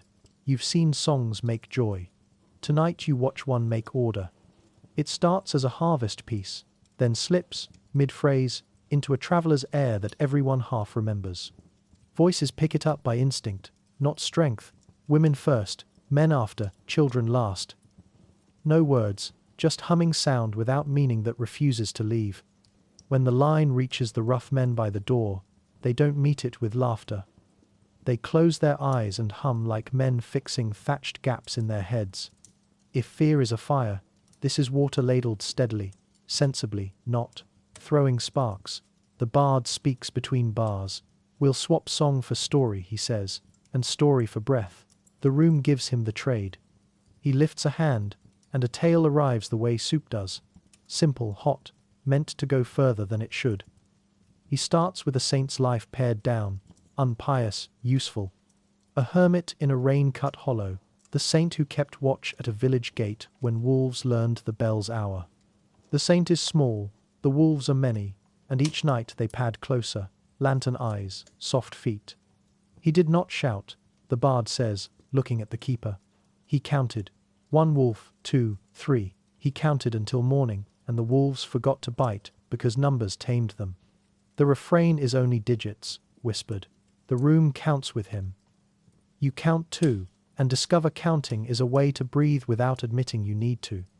When the saint's night finally breaks, the bard offers his palm for a coin.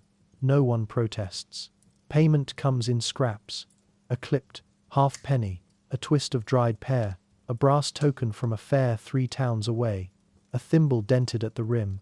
He pockets them like charms, not wages. Tonight, mercy is a currency underwritten by anything that jingles.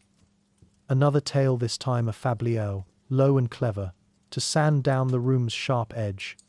A miller, a monk, a miscounted sack, punchlines that land with small, grateful grins. Laughter travels cautiously at first, testing its legs on the uneven floor, then finds its stride, not loud enough to invite chaos, enough to keep despair from drafting a speech. Stories turn like seasons. A one-eyed sailor gives a boast to buy himself a mug. A reef of black glass that sings when the tide falls. A captain who swore no man would drown in his crew, who then drowned himself to keep his word. He speaks in a sing-song learned on decks, and the bard underpins him with 2 notes, humble scaffolding for a collapsing roof. The sailor leaves the punchline where it belongs on the table, free to take. Any oath can be kept if you're willing to cost yourself. Across the room, a woman with silver in her hair claims a chair without asking, and lifts a story that smells of smoke and midnight bread. Not magic, not quite. A midwife's whisper dressed as a fable. She tells of a cellar that won't let go of names, a place below a place that remembers every footfall it ever carried, not haunted hungry. You watch the keeper pretend not to hear. She makes no threat, only offers a bit of practical witchcraft for poor folk. If a house keeps something that should be let go, you feed the corners and starve the middle. She sets a crust at her table's far edges, as if to demonstrate. 4 crumbs that say stay there, without needing letters. The bard shifts instruments, a bowed viol now, its voice creaking like a friendly door. He tunes to the hum of the roof in the rain, then tells news, because every tavern is also a newspaper with no paper at all. Not declarations, murmurs made portable. A bridge washed out west of the ridge. A reeve replaced without ceremony. A levy rumoured, then denied, then rumoured again.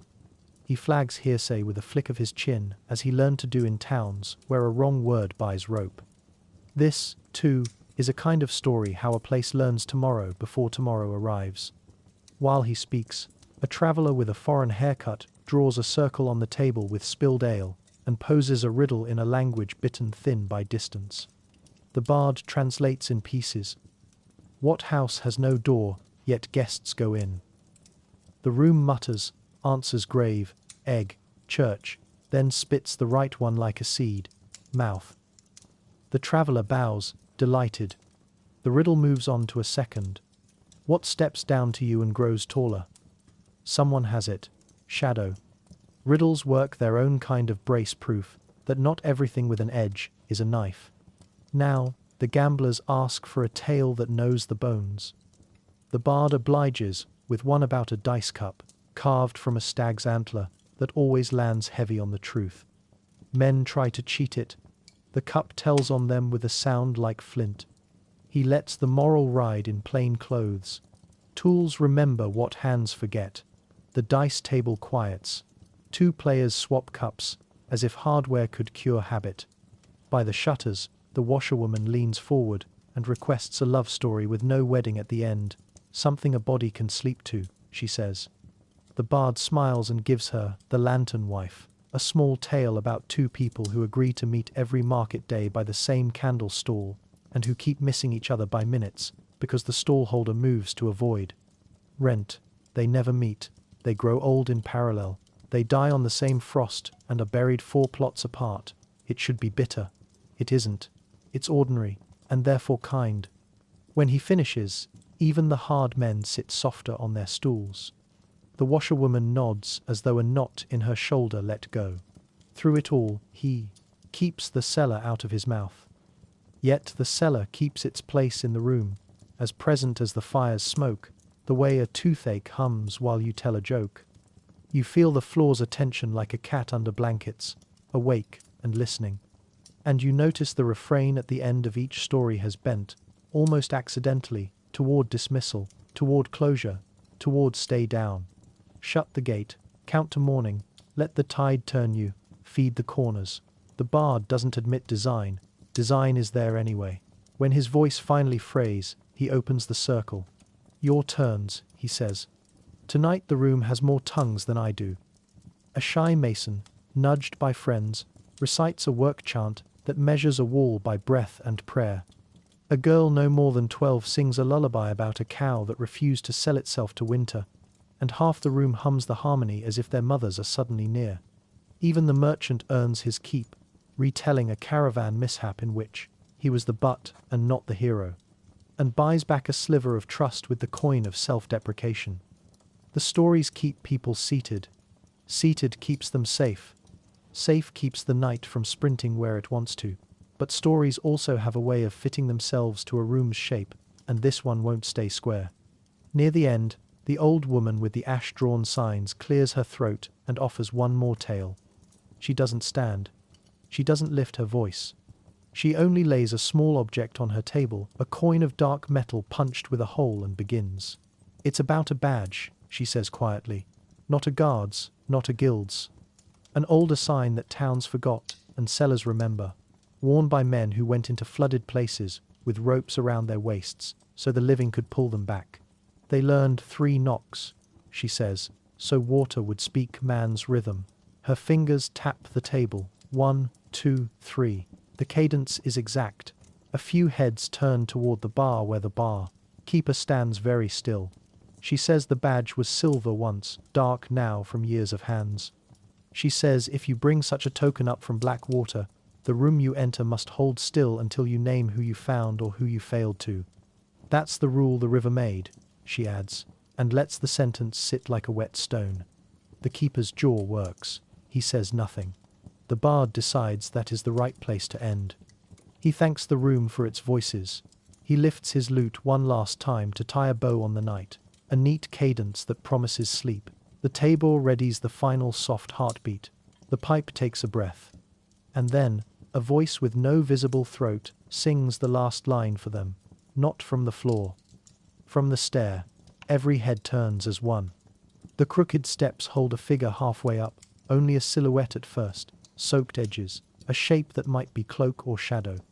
It hums the tune perfectly, then speaks calm as rain. I'll name it, the figure says. If the room will, listen. The figure stands midway up the crooked stairs, motionless but unmistakably human or near enough to fool the eye. Rain still trickles off its cloak, tapping the steps in tiny rhythms that echo the bard's last note. No one speaks. The room holds its breath again, the air dense as dough left to rise.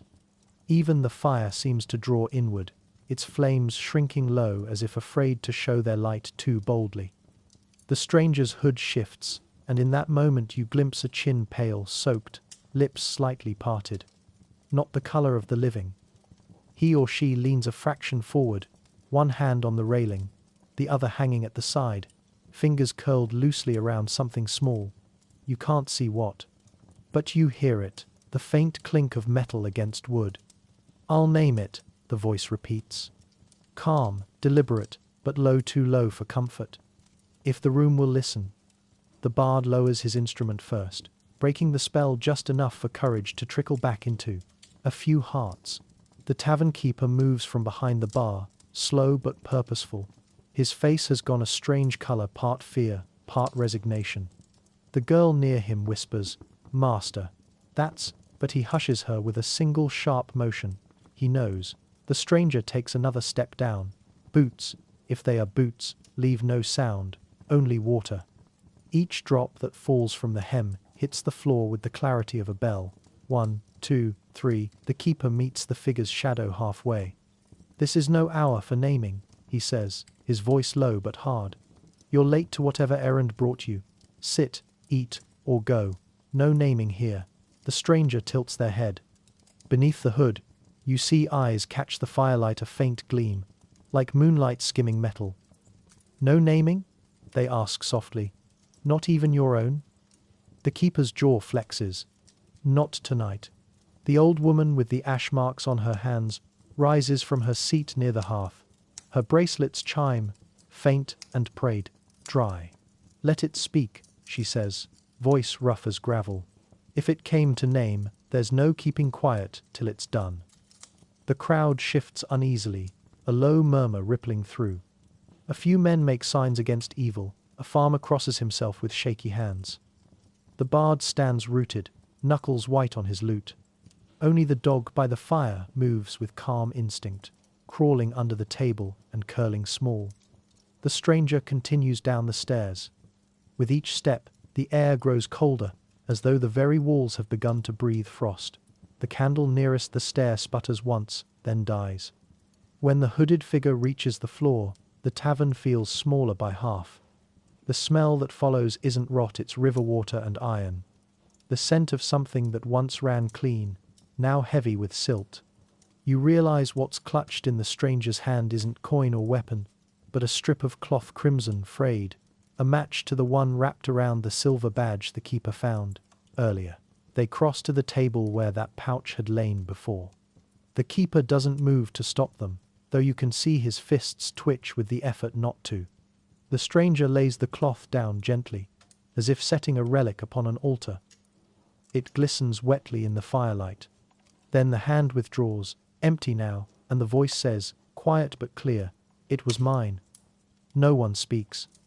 The keeper exhales through his teeth. His eyes are no longer angry, they're heavy, older than they were minutes ago. "You shouldn't have come back," he says. "I didn't come back," the stranger replies.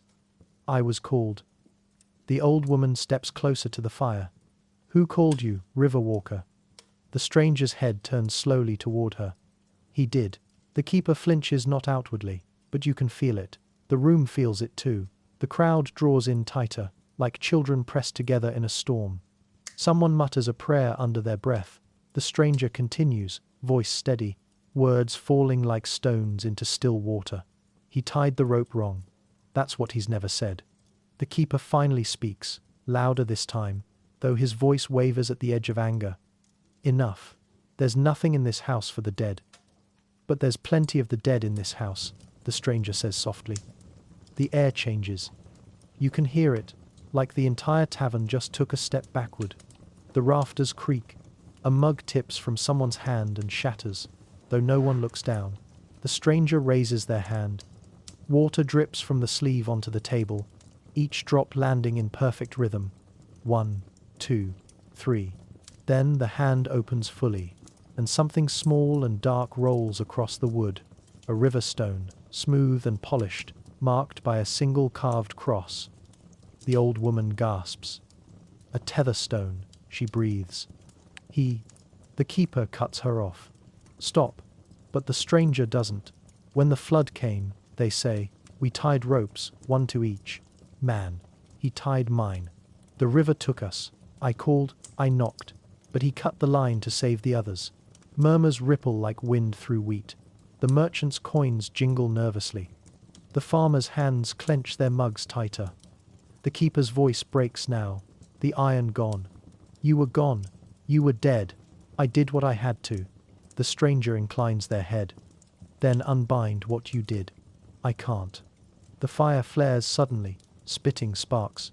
The bard's strings hum without touch. Shadows lean long and thin toward the stranger, as if drawn. You can, the figure says, taking a step closer to the hearth. You will, or this room will keep your debt for you. The old woman nods once, grave. A debt unpaid calls its own witness. The keeper's hand moves toward the trapdoor, the bench still pressed on top. You don't understand, he mutters. It's still there. I sealed it with more than wood. What did you seal it with? Someone asks. He doesn't answer. The stranger's gaze follows his to the floor. That, they say softly, is what binds me. The crowd retreats instinctively, benches scraping as bodies draw back from the trapdoor. The rug quivers again, only a breath, but enough to make hearts skip. The air feels thick, heavy with the smell of rain and iron. The keeper steps forward, face grey. If I open it, it won't stop. You know that. The stranger nods once. It never has. For the first time, you realize that the stranger is fading slightly around the edges, not vanishing, but thinning. The firelight passes through them like light through river mist. You can end this, they whisper. Or you can leave it for the next who inherits your place. The keeper's eyes flick to the girl at the bar. She's watching him, trembling, eyes wide and bright. He looks away. Get out, he says to her. Go upstairs. No, she whispers. Now. But she doesn't move. No one does. The stranger takes another step, now standing just before the hearth. Their reflection flickers faintly in the iron fire screen, but the flame behind it bends strangely, warped, as if the heat itself wants to escape. The keeper sets down his cudgel.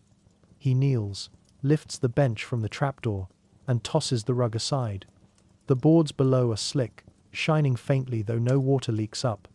If it opens, he mutters, we may not close it again. The stranger nods once. Then speak the name, and let the river take it. He hesitates, staring at the boards. What name? Yours? The word lands like thunder. The bard's lute cracks a single sharp note that makes everyone flinch. The candles nearest the trapdoor extinguish themselves in perfect unison. The stranger steps closer still, now nothing but a pale outline in the firelight, reaching down toward the latch. The keeper whispers something under his breath. The latch clicks, and the floor, for the second time that night, begins to breathe. The last thing you see before the smoke curls upward is the stranger's hand disappearing into the black beneath, and the keeper's face, illuminated by a light coming from below, not above. Then the trapdoor swings open, and something from the darkness reaches back. Cold rolls up from the open hatch, like breath from a sleeping beast, wet, metallic, old. The fire's glow bends toward the hole, as if every flame in the room were a reed drawn by a current you can't see. The stranger kneels at the lip, sleeve dark with drip, one hand sunk past the boards into the dark below. The tavern keeper crouches beside them, jaw rigid, fingers white on the edge. Around you, benches rasp back, boots drag, spoons stall mid-air. No one stands. Everyone leans. The old woman moves first. She lifts the iron trivet from the hearth, its ring a dull moon in her hands, and sets it at the hatchway like a little gate. For crossings, she mutters. Mind your feet. The bard, pale and tight-mouthed, slides a coil of line off a peg by the door. Tarred hemp, scarred with old knots, stiff, trustworthy. He lays it on the floor in a neat snake and looks at the keeper. Make it right, he says softly, not singing now. The keeper stares at the rope as if it were a verdict. For a long moment, he does nothing. Then, he nods once and sets to work, hands moving with a speed that belongs to memory. He tests the line, finds the splice, throws a bowline the way a man prays, steady and exact. The loop lands clean. He tightens it, tests it again, then lifts his head.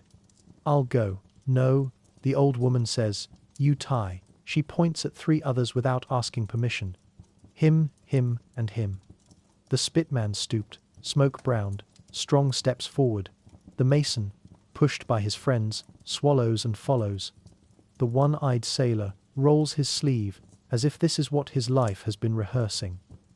Each man takes a coil against his chest. The rope hisses, faintly, as it slides over the lip of the hatch, the sound of a river seen but not shown. Count, the woman orders. Always count. She taps the floorboards with 3 knuckles, 1, 2, 3, then sets a pewter mug beside the hatch and fills it to the brim with ale. For return, she says, voice quieter. Rooms like to drink, same as men. The stranger's hand withdraws from the dark long enough to rest lightly on the keeper's wrist. The touch leaves a wet print that steams in the firelight. Tie it right, they whisper. I will, he answers. And you hear the plea hidden in the promise. He takes the rope's bitter end, loops it low around the sailor's waist, palms flat, no trembling now. He makes the knot he failed to make years ago, the one that won't slip when it's asked to choose, and squares it with a second hitch as if doubling a prayer. He does the same for the mason, then the spitman. When he reaches for the 4th coil, his hand stalls. The room waits to see who he will choose. I will, you hear yourself say. Heads turn. Your mouth dries, but the choice has outrun you. The old woman considers your face the way a falcon measures distance. Not first, she decides. You hold the drum. She thrusts the tabor into your hands. 3 beats when they pull twice. 2 beats when they pull thrice. No mistakes. The skin under your fingertips is tight, as fear and warm from the bard's grip. You nod, hoping your arms know what to do when your head does not. The first man goes down, sailor leading, boots finding rungs that weren't there a breath ago. The rope slides, weight settling, fibers singing under strain. The mason follows, breath clipped, jaw set. The spitman last, one palm on the trivet to bless himself without the saint's help. The room gathers the tail of the line in a living winch. Merchants, farmers, the girl with flower on her sleeve, all bent to the rope, ready to heave. The bard plants his heels and keeps the spare coils clear with the toe of his boot. The keeper braces by the hatch, one hand on the beam, the other feeding the line with a tenderness you've seen used only for children and hot irons. Cold climbs your legs while you wait. The hearth, suddenly less brave, whispers instead of roars. The horn window knocks once, a shy visitor. Somewhere outside, the watch bell fails to ring the half-hour. You put the tabor to your thigh and breathe in 4s, holding the room's pulse in a circle about the hole. 1 tug. 2. 3. Hold, the keeper mutters. The line jitters, then steadies. A smell rises, river silt, rotted leaves, old rope, iron, the peppery breath of stone that hasn't seen air in years. The stranger leans closer, face turned as if listening beneath the planks. The old woman steps to your side, and grips your wrist without looking at you, keeping your beat from running. A faint sound floats up, dripping in a rhythm not quite natural, not quite wrong. Between the drops, a scrape. No, not a scrape. A nail dragged along rough stone. Slow, deliberate, counting. 1, 2, 3. The rope jerks twice hard, urgent. Your hands remember the order the woman shoved into them, and answer with 3 quick strokes on the tabor. Go, go, go. And the room throws its weight into the pull. Bodies lean, boots skid, someone grunts, the line bites palms and brings up a smell like storms. The weight comes grudgingly, like a door swollen with rain. Up, up, up. The keeper gathers slack like a man pulling his own spine into place. The stranger straightens, brightening around the edges, as if whatever comes is drawing light with it. A shape rises at the lip. Not a man, not yet.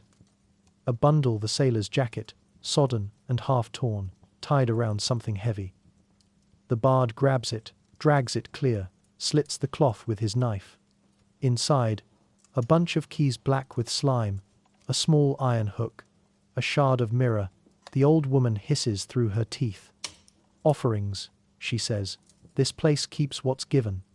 She flicks her fingers. The bone ring shivers, then lies still. The rope tugs again 3 times, weaker now. Hold. The keeper breathes, face gone white. They're not at the bottom anymore. Then it happens, the line lightens too quickly, too completely, as if a weight has learned to fly. It snaps up a foot, then sings a high note only fear can hear. The keeper's hands blur, grabbing, knotting, choking the movement into stillness before the coils can whip someone's eye. Slack taken, he snarls. Heave. You heave with the room. The rope's song deepens, shoulders groan, ankles lock. The first head appears Mason's, eyes burning, lips purpled with cold. He gasps the air like a man who's been underwater his whole life. Hands snatch him sideways and roll him onto straw. The old woman puts the pewter mug to his mouth and commands, drink. He sputters, coughs, chokes down half, sobs the rest out of his chest in steam. The second rise is uglier. The spitman comes up with both hands on another pair of hands that aren't his, knuckles bloodless, nails dark. The stranger leans forward and says one word in a voice that has earth in it. Release. The unknown hands obey and slip back like eels. The spitman collapses across the sill, weeping without sound. The room drags him free. The rope dives down again, swallowed like a mast by a wave. The line goes taut and stays a straight, merciless thought from your fists to some dark throat below. The keeper doesn't blink. Now, he asks the line. Now what? He waits for a tug that doesn't come. Silence. Except down there, something breathes. Not lungs, not bellows. A chamber inhaling, exhaling. The floorboards tremble a fraction with it. Rum bowls ripple. Candle flames nod. The stranger turns to the keeper. Say your name. He doesn't. He looks at the girl instead, and in that look is every winter he's fed her, and every spring he's let her sleep late.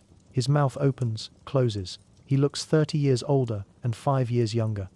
If I do, it holds, the stranger finishes, and lets go.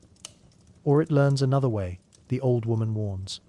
He squares himself, lets go of pretending, and speaks to the hatch as if it were the altar he never visits.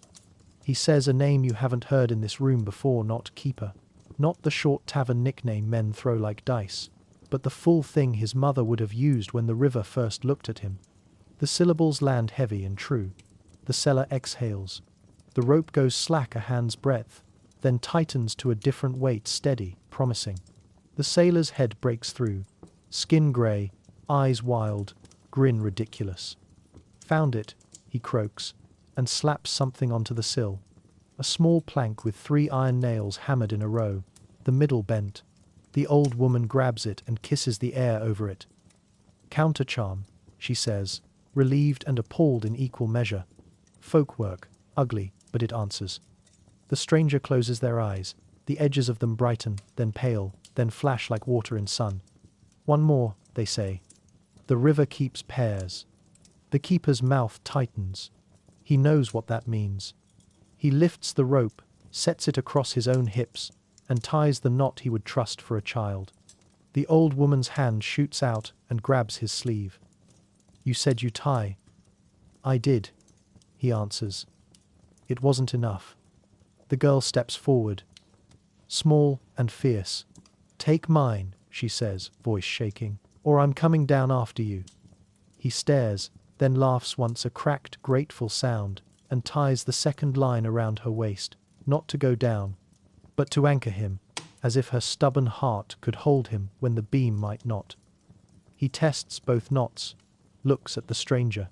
"If I don't come up, you will," the stranger says. "Or no one will." The bard raises the tabor in your hands without touching it, as if willing your wrists to remember their job when words break. He nods once. 3 knocks, you beat 2. 2 knocks, you beat 3. You swallow and nod back. The room leans over the lip of fear. The keeper plants his boots on the ladder he swore to bury forever, and goes down into the cold with the steadiness of a man walking toward a debt collector he finally intends to pay. The rope takes his weight. The second line sings. The girl braces, heels skidding a finger width before catching. Dark rises to meet him, and then takes him altogether. The room waits. You hold your breath and forget to blink. The stranger stands like a stake beside the hatch, a stake the river hammered and left behind. The old woman mutters numbers. The dog whines once and hides its muzzle. 1 tug. You lift the tabor, but stop 1 is nothing. 2 tugs, your hands answer with. 3 quick beats. The room heaves. The rope answers with a deep, surprising pull, like a net filled with more than fish. Up, up, up. Something emerges, first the keeper's fist, white around a length of wood, then his shoulder, then his face, sopping, grim, alive. He slams the stick onto the boards, a tally stave split in 2, notched deep, the halves bound with a scarlet thread the river could not wash clean. The stranger's face clears as if fog rose off it. They reach for the stave, and the floor beneath the hatch groans so hard the beam above your head answers it. A line splits along the far side of the opening, thin as a hair, then wider still. From that seam, black water beads and swells, trembling fat and perfect before it falls in a single drop that hits the trivet and hisses like meat on iron. The cellar inhales again, longer this time. The rope slithers, the girl's line judders. The mugs on the nearest table skate an inch and stop as if a hand had set them back. Somewhere outside, a door bangs, as the wind tries to choose between running and warning. The keeper looks into the hole and whispers the name he just gave it, as if bargaining with himself. "Hold," he pleads. "Hold and have done." For answer, 3 knocks rise from below, measured, polite, patient, the rhythm that opened your night and has haunted every beat since. And from the stair behind you, where no one stands now, a second set of 3 replies. The twin sets of knocks hang in the air like a bell tolling twice for the same soul. One from beneath the floor, dull, measured, wet. The other from the staircase, crisp, hollow, impossibly clean. They don't overlap, they answer each other. The space between them is what kills you. 3 perfect heartbeats of silence. The tavern freezes into a tableau. The old woman's hand still clutches the trivet. The girl's knuckles are bone against the rope. The bard's mouth is half open, a note caught mid-birth. The stranger turns toward the stairs. The hood that hid their face slides back as if pushed by unseen fingers. What's revealed is not a skull, not a corpse, something worse. A face shaped by memory, by what the river remembers, not flesh. Its features are blurred like clay left too long in the rain. You see eyes that reflect the fire but cast no shadow. The keeper doesn't move. He's staring at the stairs, at the nothing that now hums with echo. "That can't be him," he says softly. "That can't be him." The stranger's gaze cuts toward him. "You said the river takes pairs," they remind. Every debt calls an answer. From above, the final stair creaks, then another. Someone or something is coming down. The air folds colder with each sound, the rafters sweating moisture that trickles down like tears. The candles nearest the stairs start to bend their flames backward, away from the descent. The old woman hisses through her teeth. Not from below, from above. You've got it coming from both ends. The keeper steps toward the stairs, but the stranger blocks him with one pale arm. You can't speak to what's not yet crossed, they say. If you name it, it stays. The stair groans again. The room's tension is an animal now hunched, panting, claws dug into the straw floor. Every breath seems to rasp through it. Somewhere in the corner, the dog lets out a single whimper, then crawls under the bench and vanishes. Then comes the voice. It isn't loud, but it's everywhere around you, above you, through you. Calm as tidewater, cold as truth. Jonas, it says. The keeper stiffens. That's his name. You can see it in the way he flinches, the way he goes grey from the inside out. Jonas, the voice repeats. You cut me loose. A collective gasp ripples through the tavern. The farmer nearest the hearth mutters a prayer so fast it comes out as a blur. The merchant drops his cup. It rolls in a slow circle before, settling handle up, as if waiting to be filled by something that isn't ale. Jonas forces breath back into his lungs. You drowned, he says, not to the room, not even to the voice, just to himself. You were gone. I waited, says the voice. The rope snapped, but not the promise. The old woman presses both palms against the table. You tied them wrong, she says quietly. You tied the river to you instead of to him. Jonas looks down, as if seeing the knot at his waist for the first time. The rope is slick, not with water, but with something darker that glistens black under the candlelight. It pulses once, like a vein. The stranger kneels beside the hatch, touching the lip of the wood. You've pulled up everything except what you buried, they say. The river wants its due. The voice from the stair laughs. Not cruelly, sadly. It sounds like bubbles breaking the surface of water. You could have pulled me home, it says. You pulled the line instead. Jonas shakes his head. You begged me to cut it.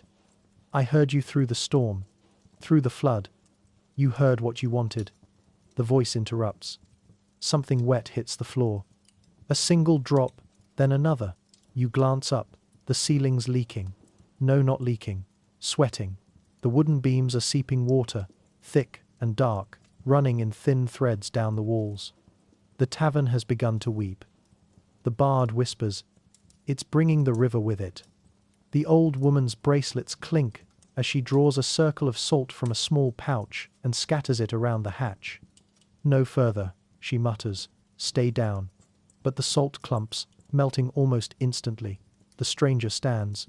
Their body is thinner now, fading, half light, half reflection. Jonas, they say, voice sharp. There's one way left. He looks up at them, wild-eyed. If I go down there, you won't go down, they say.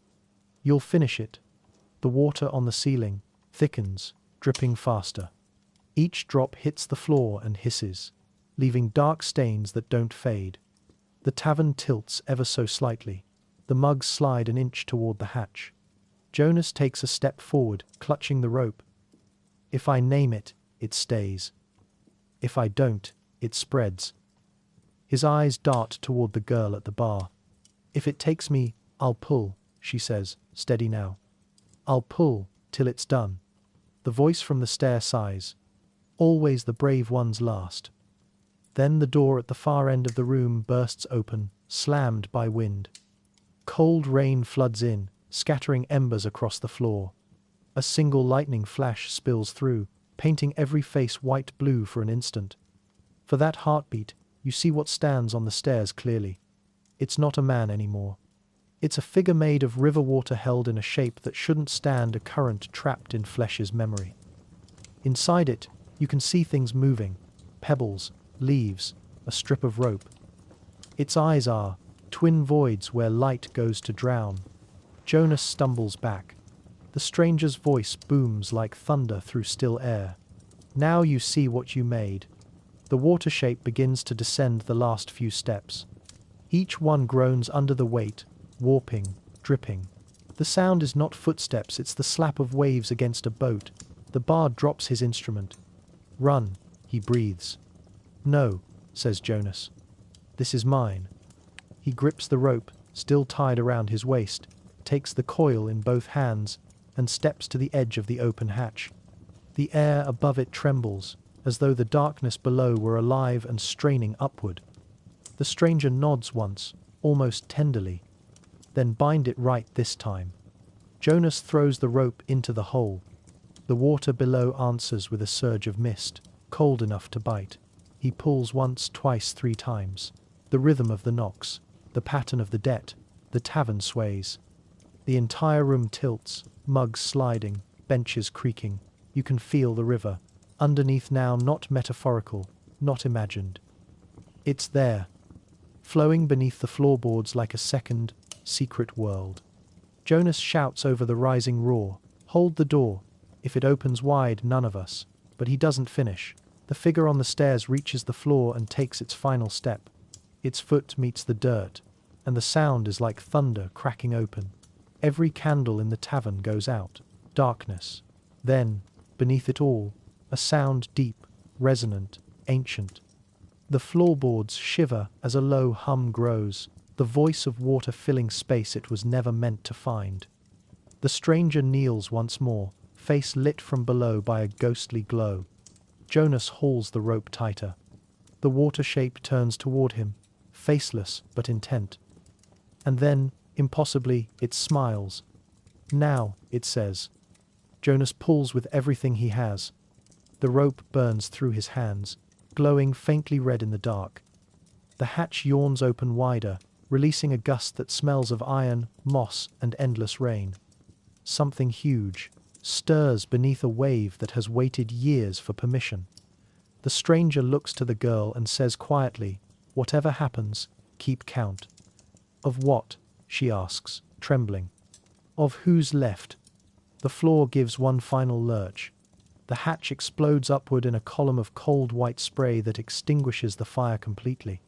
You can hear the river roaring inside the tavern now, pouring upward instead of down, carrying voices, hundreds of them, screaming, praying, laughing.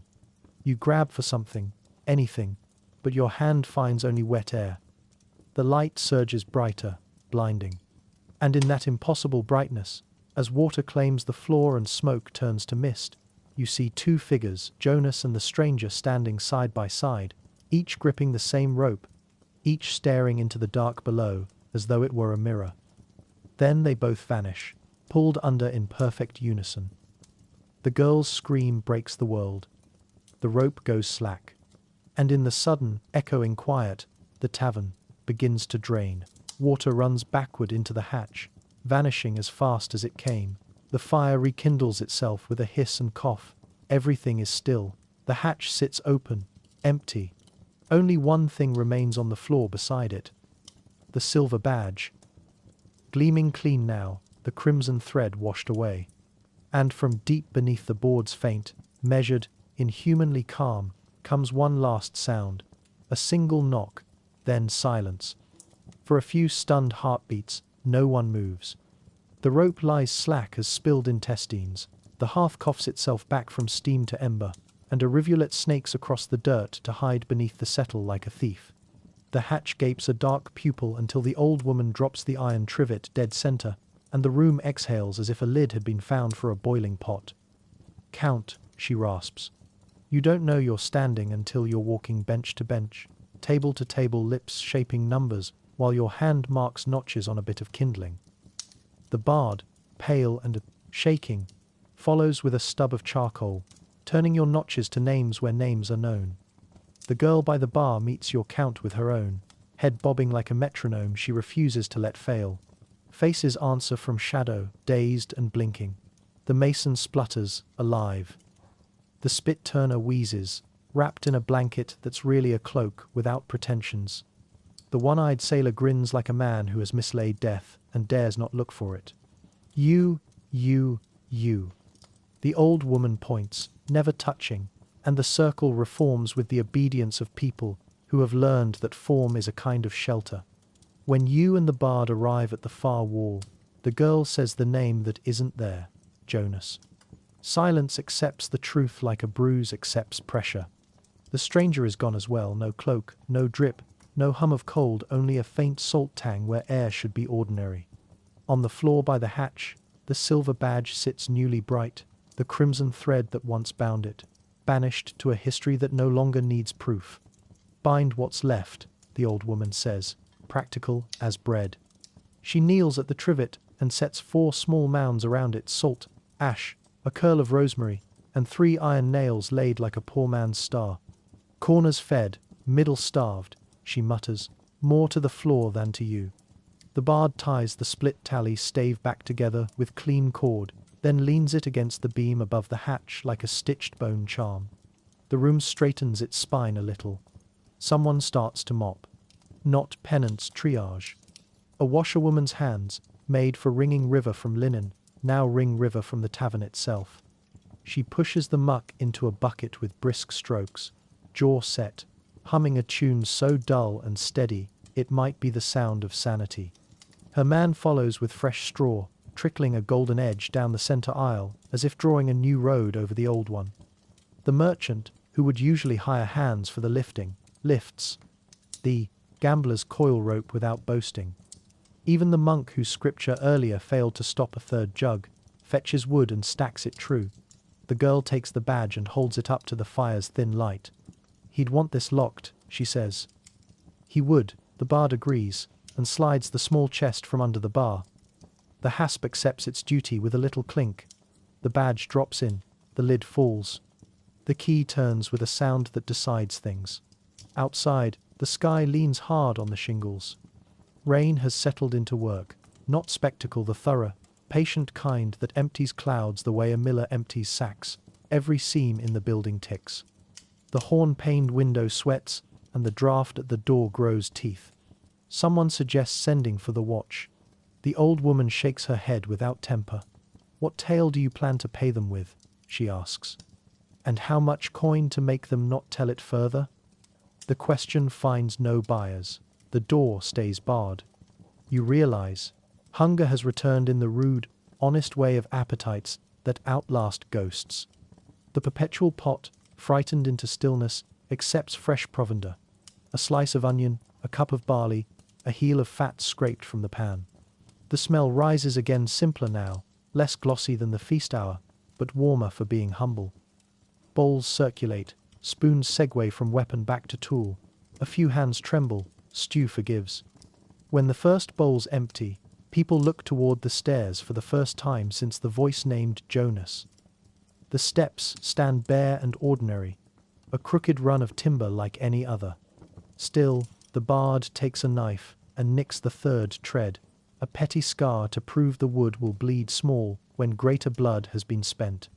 The mark comforts no one and irritates nothing, which is the best you can hope for from marks. Sleep, the old woman orders, and you understand the wisdom. A tired room is a brittle room. A sleeping room can bend. She assigns places with the ease of someone who has been midwife to panics.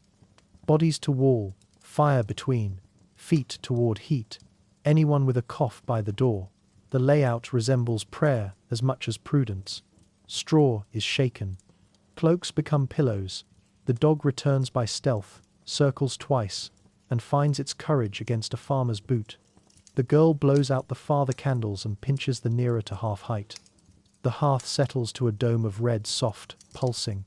The heart of a creature you are determined to tame by morning. There aren't enough mattresses for grief, so people borrow calm by proximity. You slide down a post and let your spine find its groove. The bard sits close by, fingers on the lute without intent to play, as if the wood might carry a tune to him while he sleeps. The mason snores a little, which feels rude at first, and then generous proof that lungs still know their craft. The gamblers curl around their dice, as though bone numbers could mother them. The merchant, ringless, now you notice it, matters, places his hand flat on the floor, palm open, in the apology gesture of men who have learned something and hope it sticks. You expect the girl to fold beside the hearth. She doesn't. She takes Jonas's apron from a peg and spreads it over her own blanket like a small flag raised at half-mast. She tucks the chest with the badge under the bar, where it will jab any foot that forgets its presence. Then she sits on the bottom stair, back to the room, watching the dark above as if waiting for it to blink.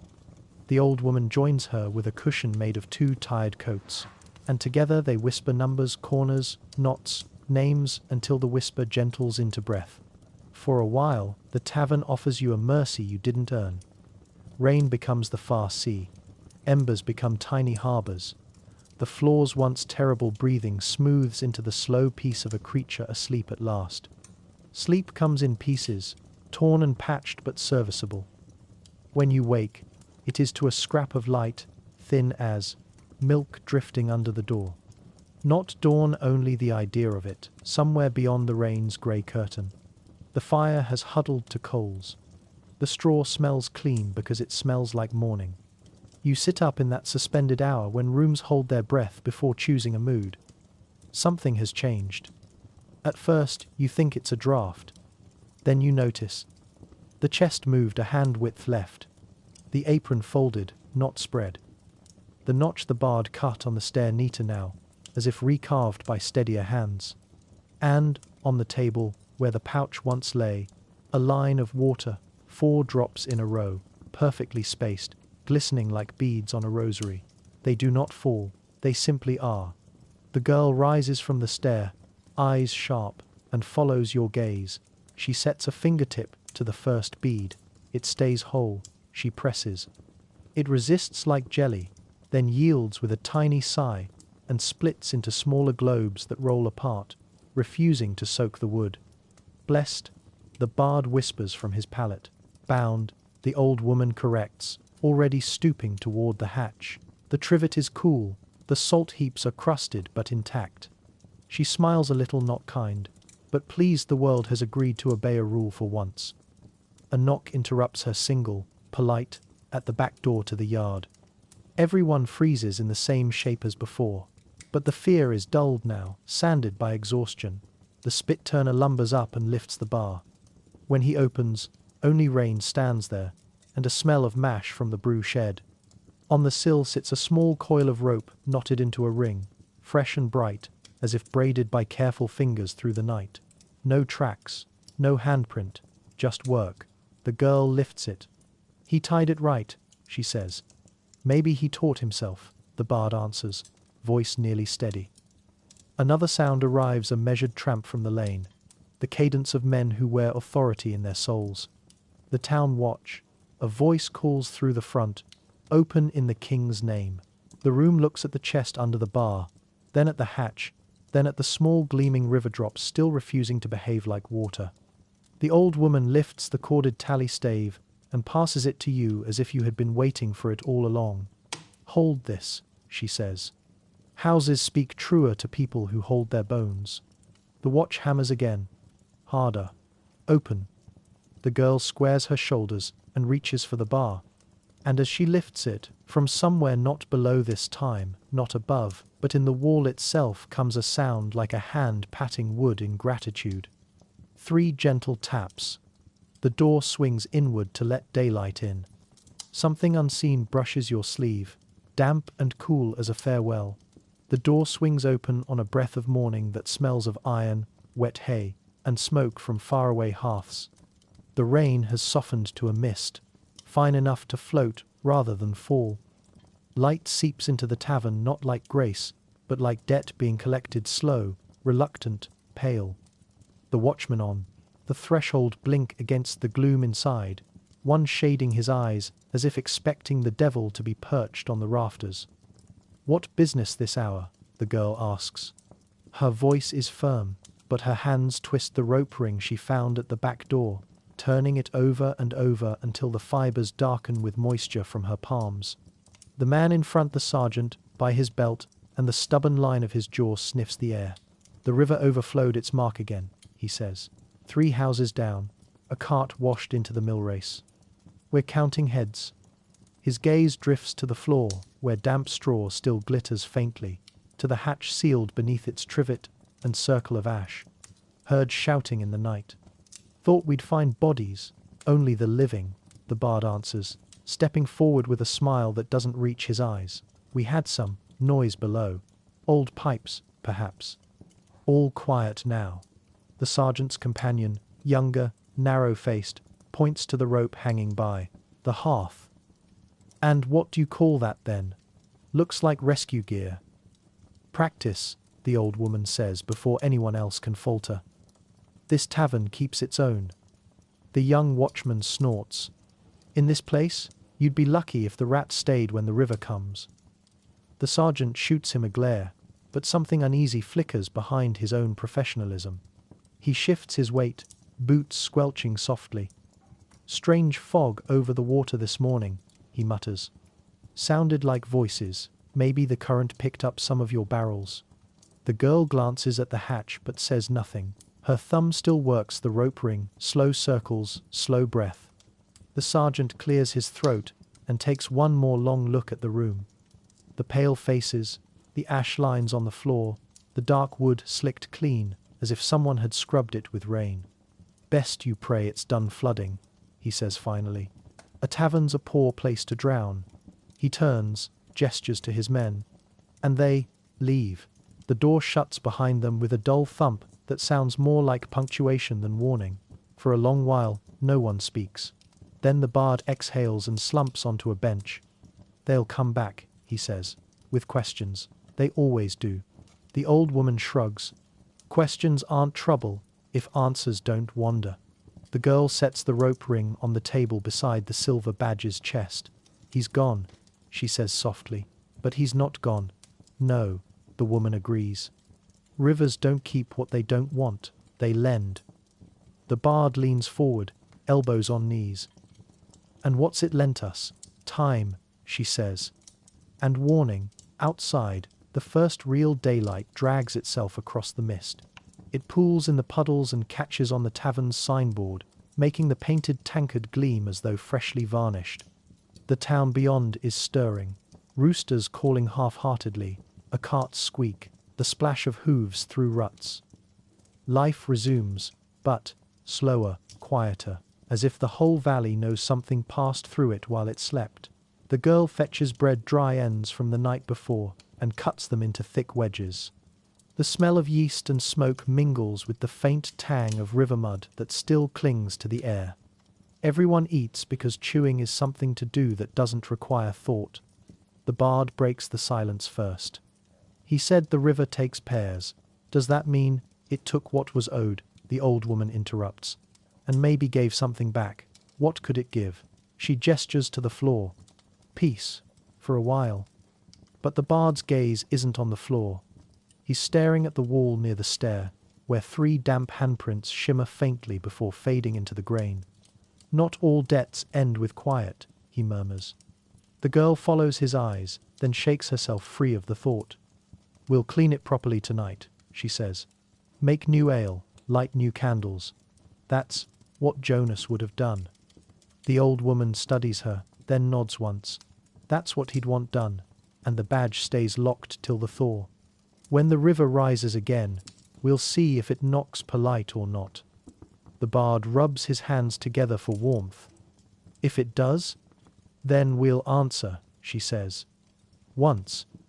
Hours pass in small tasks. The tavern dries itself under their attention, boards creaking like bones being stretched back into place. The air grows warmer, scented now with the beginnings of a new brew. The girl hums as she works not one of the old songs, but something new, a melody that loops on itself and never quite lands. The bard listens, then joins with a soft harmony, wordless and cautious. The sound fills the space like sunlight on dust. When the last puddle has vanished and the benches are righted, the old woman ties the rope ring above the hearth, letting it hang like a charm. For passage, she says simply. The girl wipes her hands on her apron. For return, she corrects. By evening, the tavern looks as it should, ale bubbling, fire steady, straw swept. The smell of barley soup hums in the air. Travellers drift in, drawn by warmth and rumour, and the rhythm of the place rebuilds itself in cautious increments. Laughter comes back by habit, if not conviction. The bard tells stories, safe ones this time, and the girl pours drinks, and the old woman listens to the wind, as though waiting for it to keep score. No one mentions Jonas. No one says the word river. But each time someone new crosses the threshold, they glance just briefly at the spot near the hearth where the rope ring hangs. And every time the wind moans through the chimney, conversation falters a little before resuming. You stay until the lamps burn low, unable to shake the feeling that the tavern itself is watching its patrons now, keeping count the way a ledger keeps the memory of every coin spent. When you finally step outside, the night has cleared. Stars glint in puddles like coins tossed for luck. The river lies just beyond the hill, unseen but audible. A deep, steady murmur that might be water or whisper. You follow the sound until the tavern's glow fades behind you. The air smells cleaner now, though a thread of mist still curls over the path like smoke that refuses to disperse. You reach the edge where the ground slopes toward the current. The river is wide, calm, its surface glassy. It looks harmless, impossibly ordinary. But there, at the waterline, you see it, a mark in the mud, the shape of a handprint, wide and heavy, as if pressed from beneath. Beside it, a length of rope frayed at one end, freshly cut at the other, lies coiled like a waiting serpent. Something glints within the coil. A coin. No, not a coin. A ring, smooth and silver, engraved with a pattern you recognize from the trivet on the tavern floor. You reach down, half mad with curiosity, half certain you shouldn't. The ring is cold, colder than water has any right to be, but it fits your finger as if it were always meant for it. The air stirs, the river's whisper rises into shape, almost speech, almost name. Behind you, far up the hill, the tavern's door creaks open and slams shut once, twice, 3 times. You turn back toward the sound, but the light has gone out. Only the ring gleams now, reflecting a shimmer that isn't moonlight at all. The current laps the shore 3 times, gentle, deliberate, knowing. And somewhere beneath that calm surface, you hear the faintest echo of a man's voice counting 1, 2, 3. Then the river swallows it whole. And that, friends, is where we'll leave the tavern tonight. The fire burned low, the river whispering somewhere just beyond the walls, and the echoes of old debts finally quieting beneath the floorboards. If you're still here, cozy under the covers or drifting toward dreams, thank you for keeping the candle lit with me tonight. These stories are built to flay, wander slowly through the dark, and settle softly in your thoughts. So if you'd like more nights like this, more forgotten corners of history told by candlelight, be sure to like, subscribe, and leave a comment. Tell me where you're listening from, and what time it is where you are right now. I read every one. And if you'd like another sleepy journey through history, there's a fresh story waiting for you every week. Same quiet voice, same warm glow, same promise. No jump scares, no rush, just time to breathe. So let's dim the light, take one last slow breath, and let the night have what's left of it. Good night, traveler. You've been listening to Candlelit History, where the past still whispers, if you stay long enough to hear it.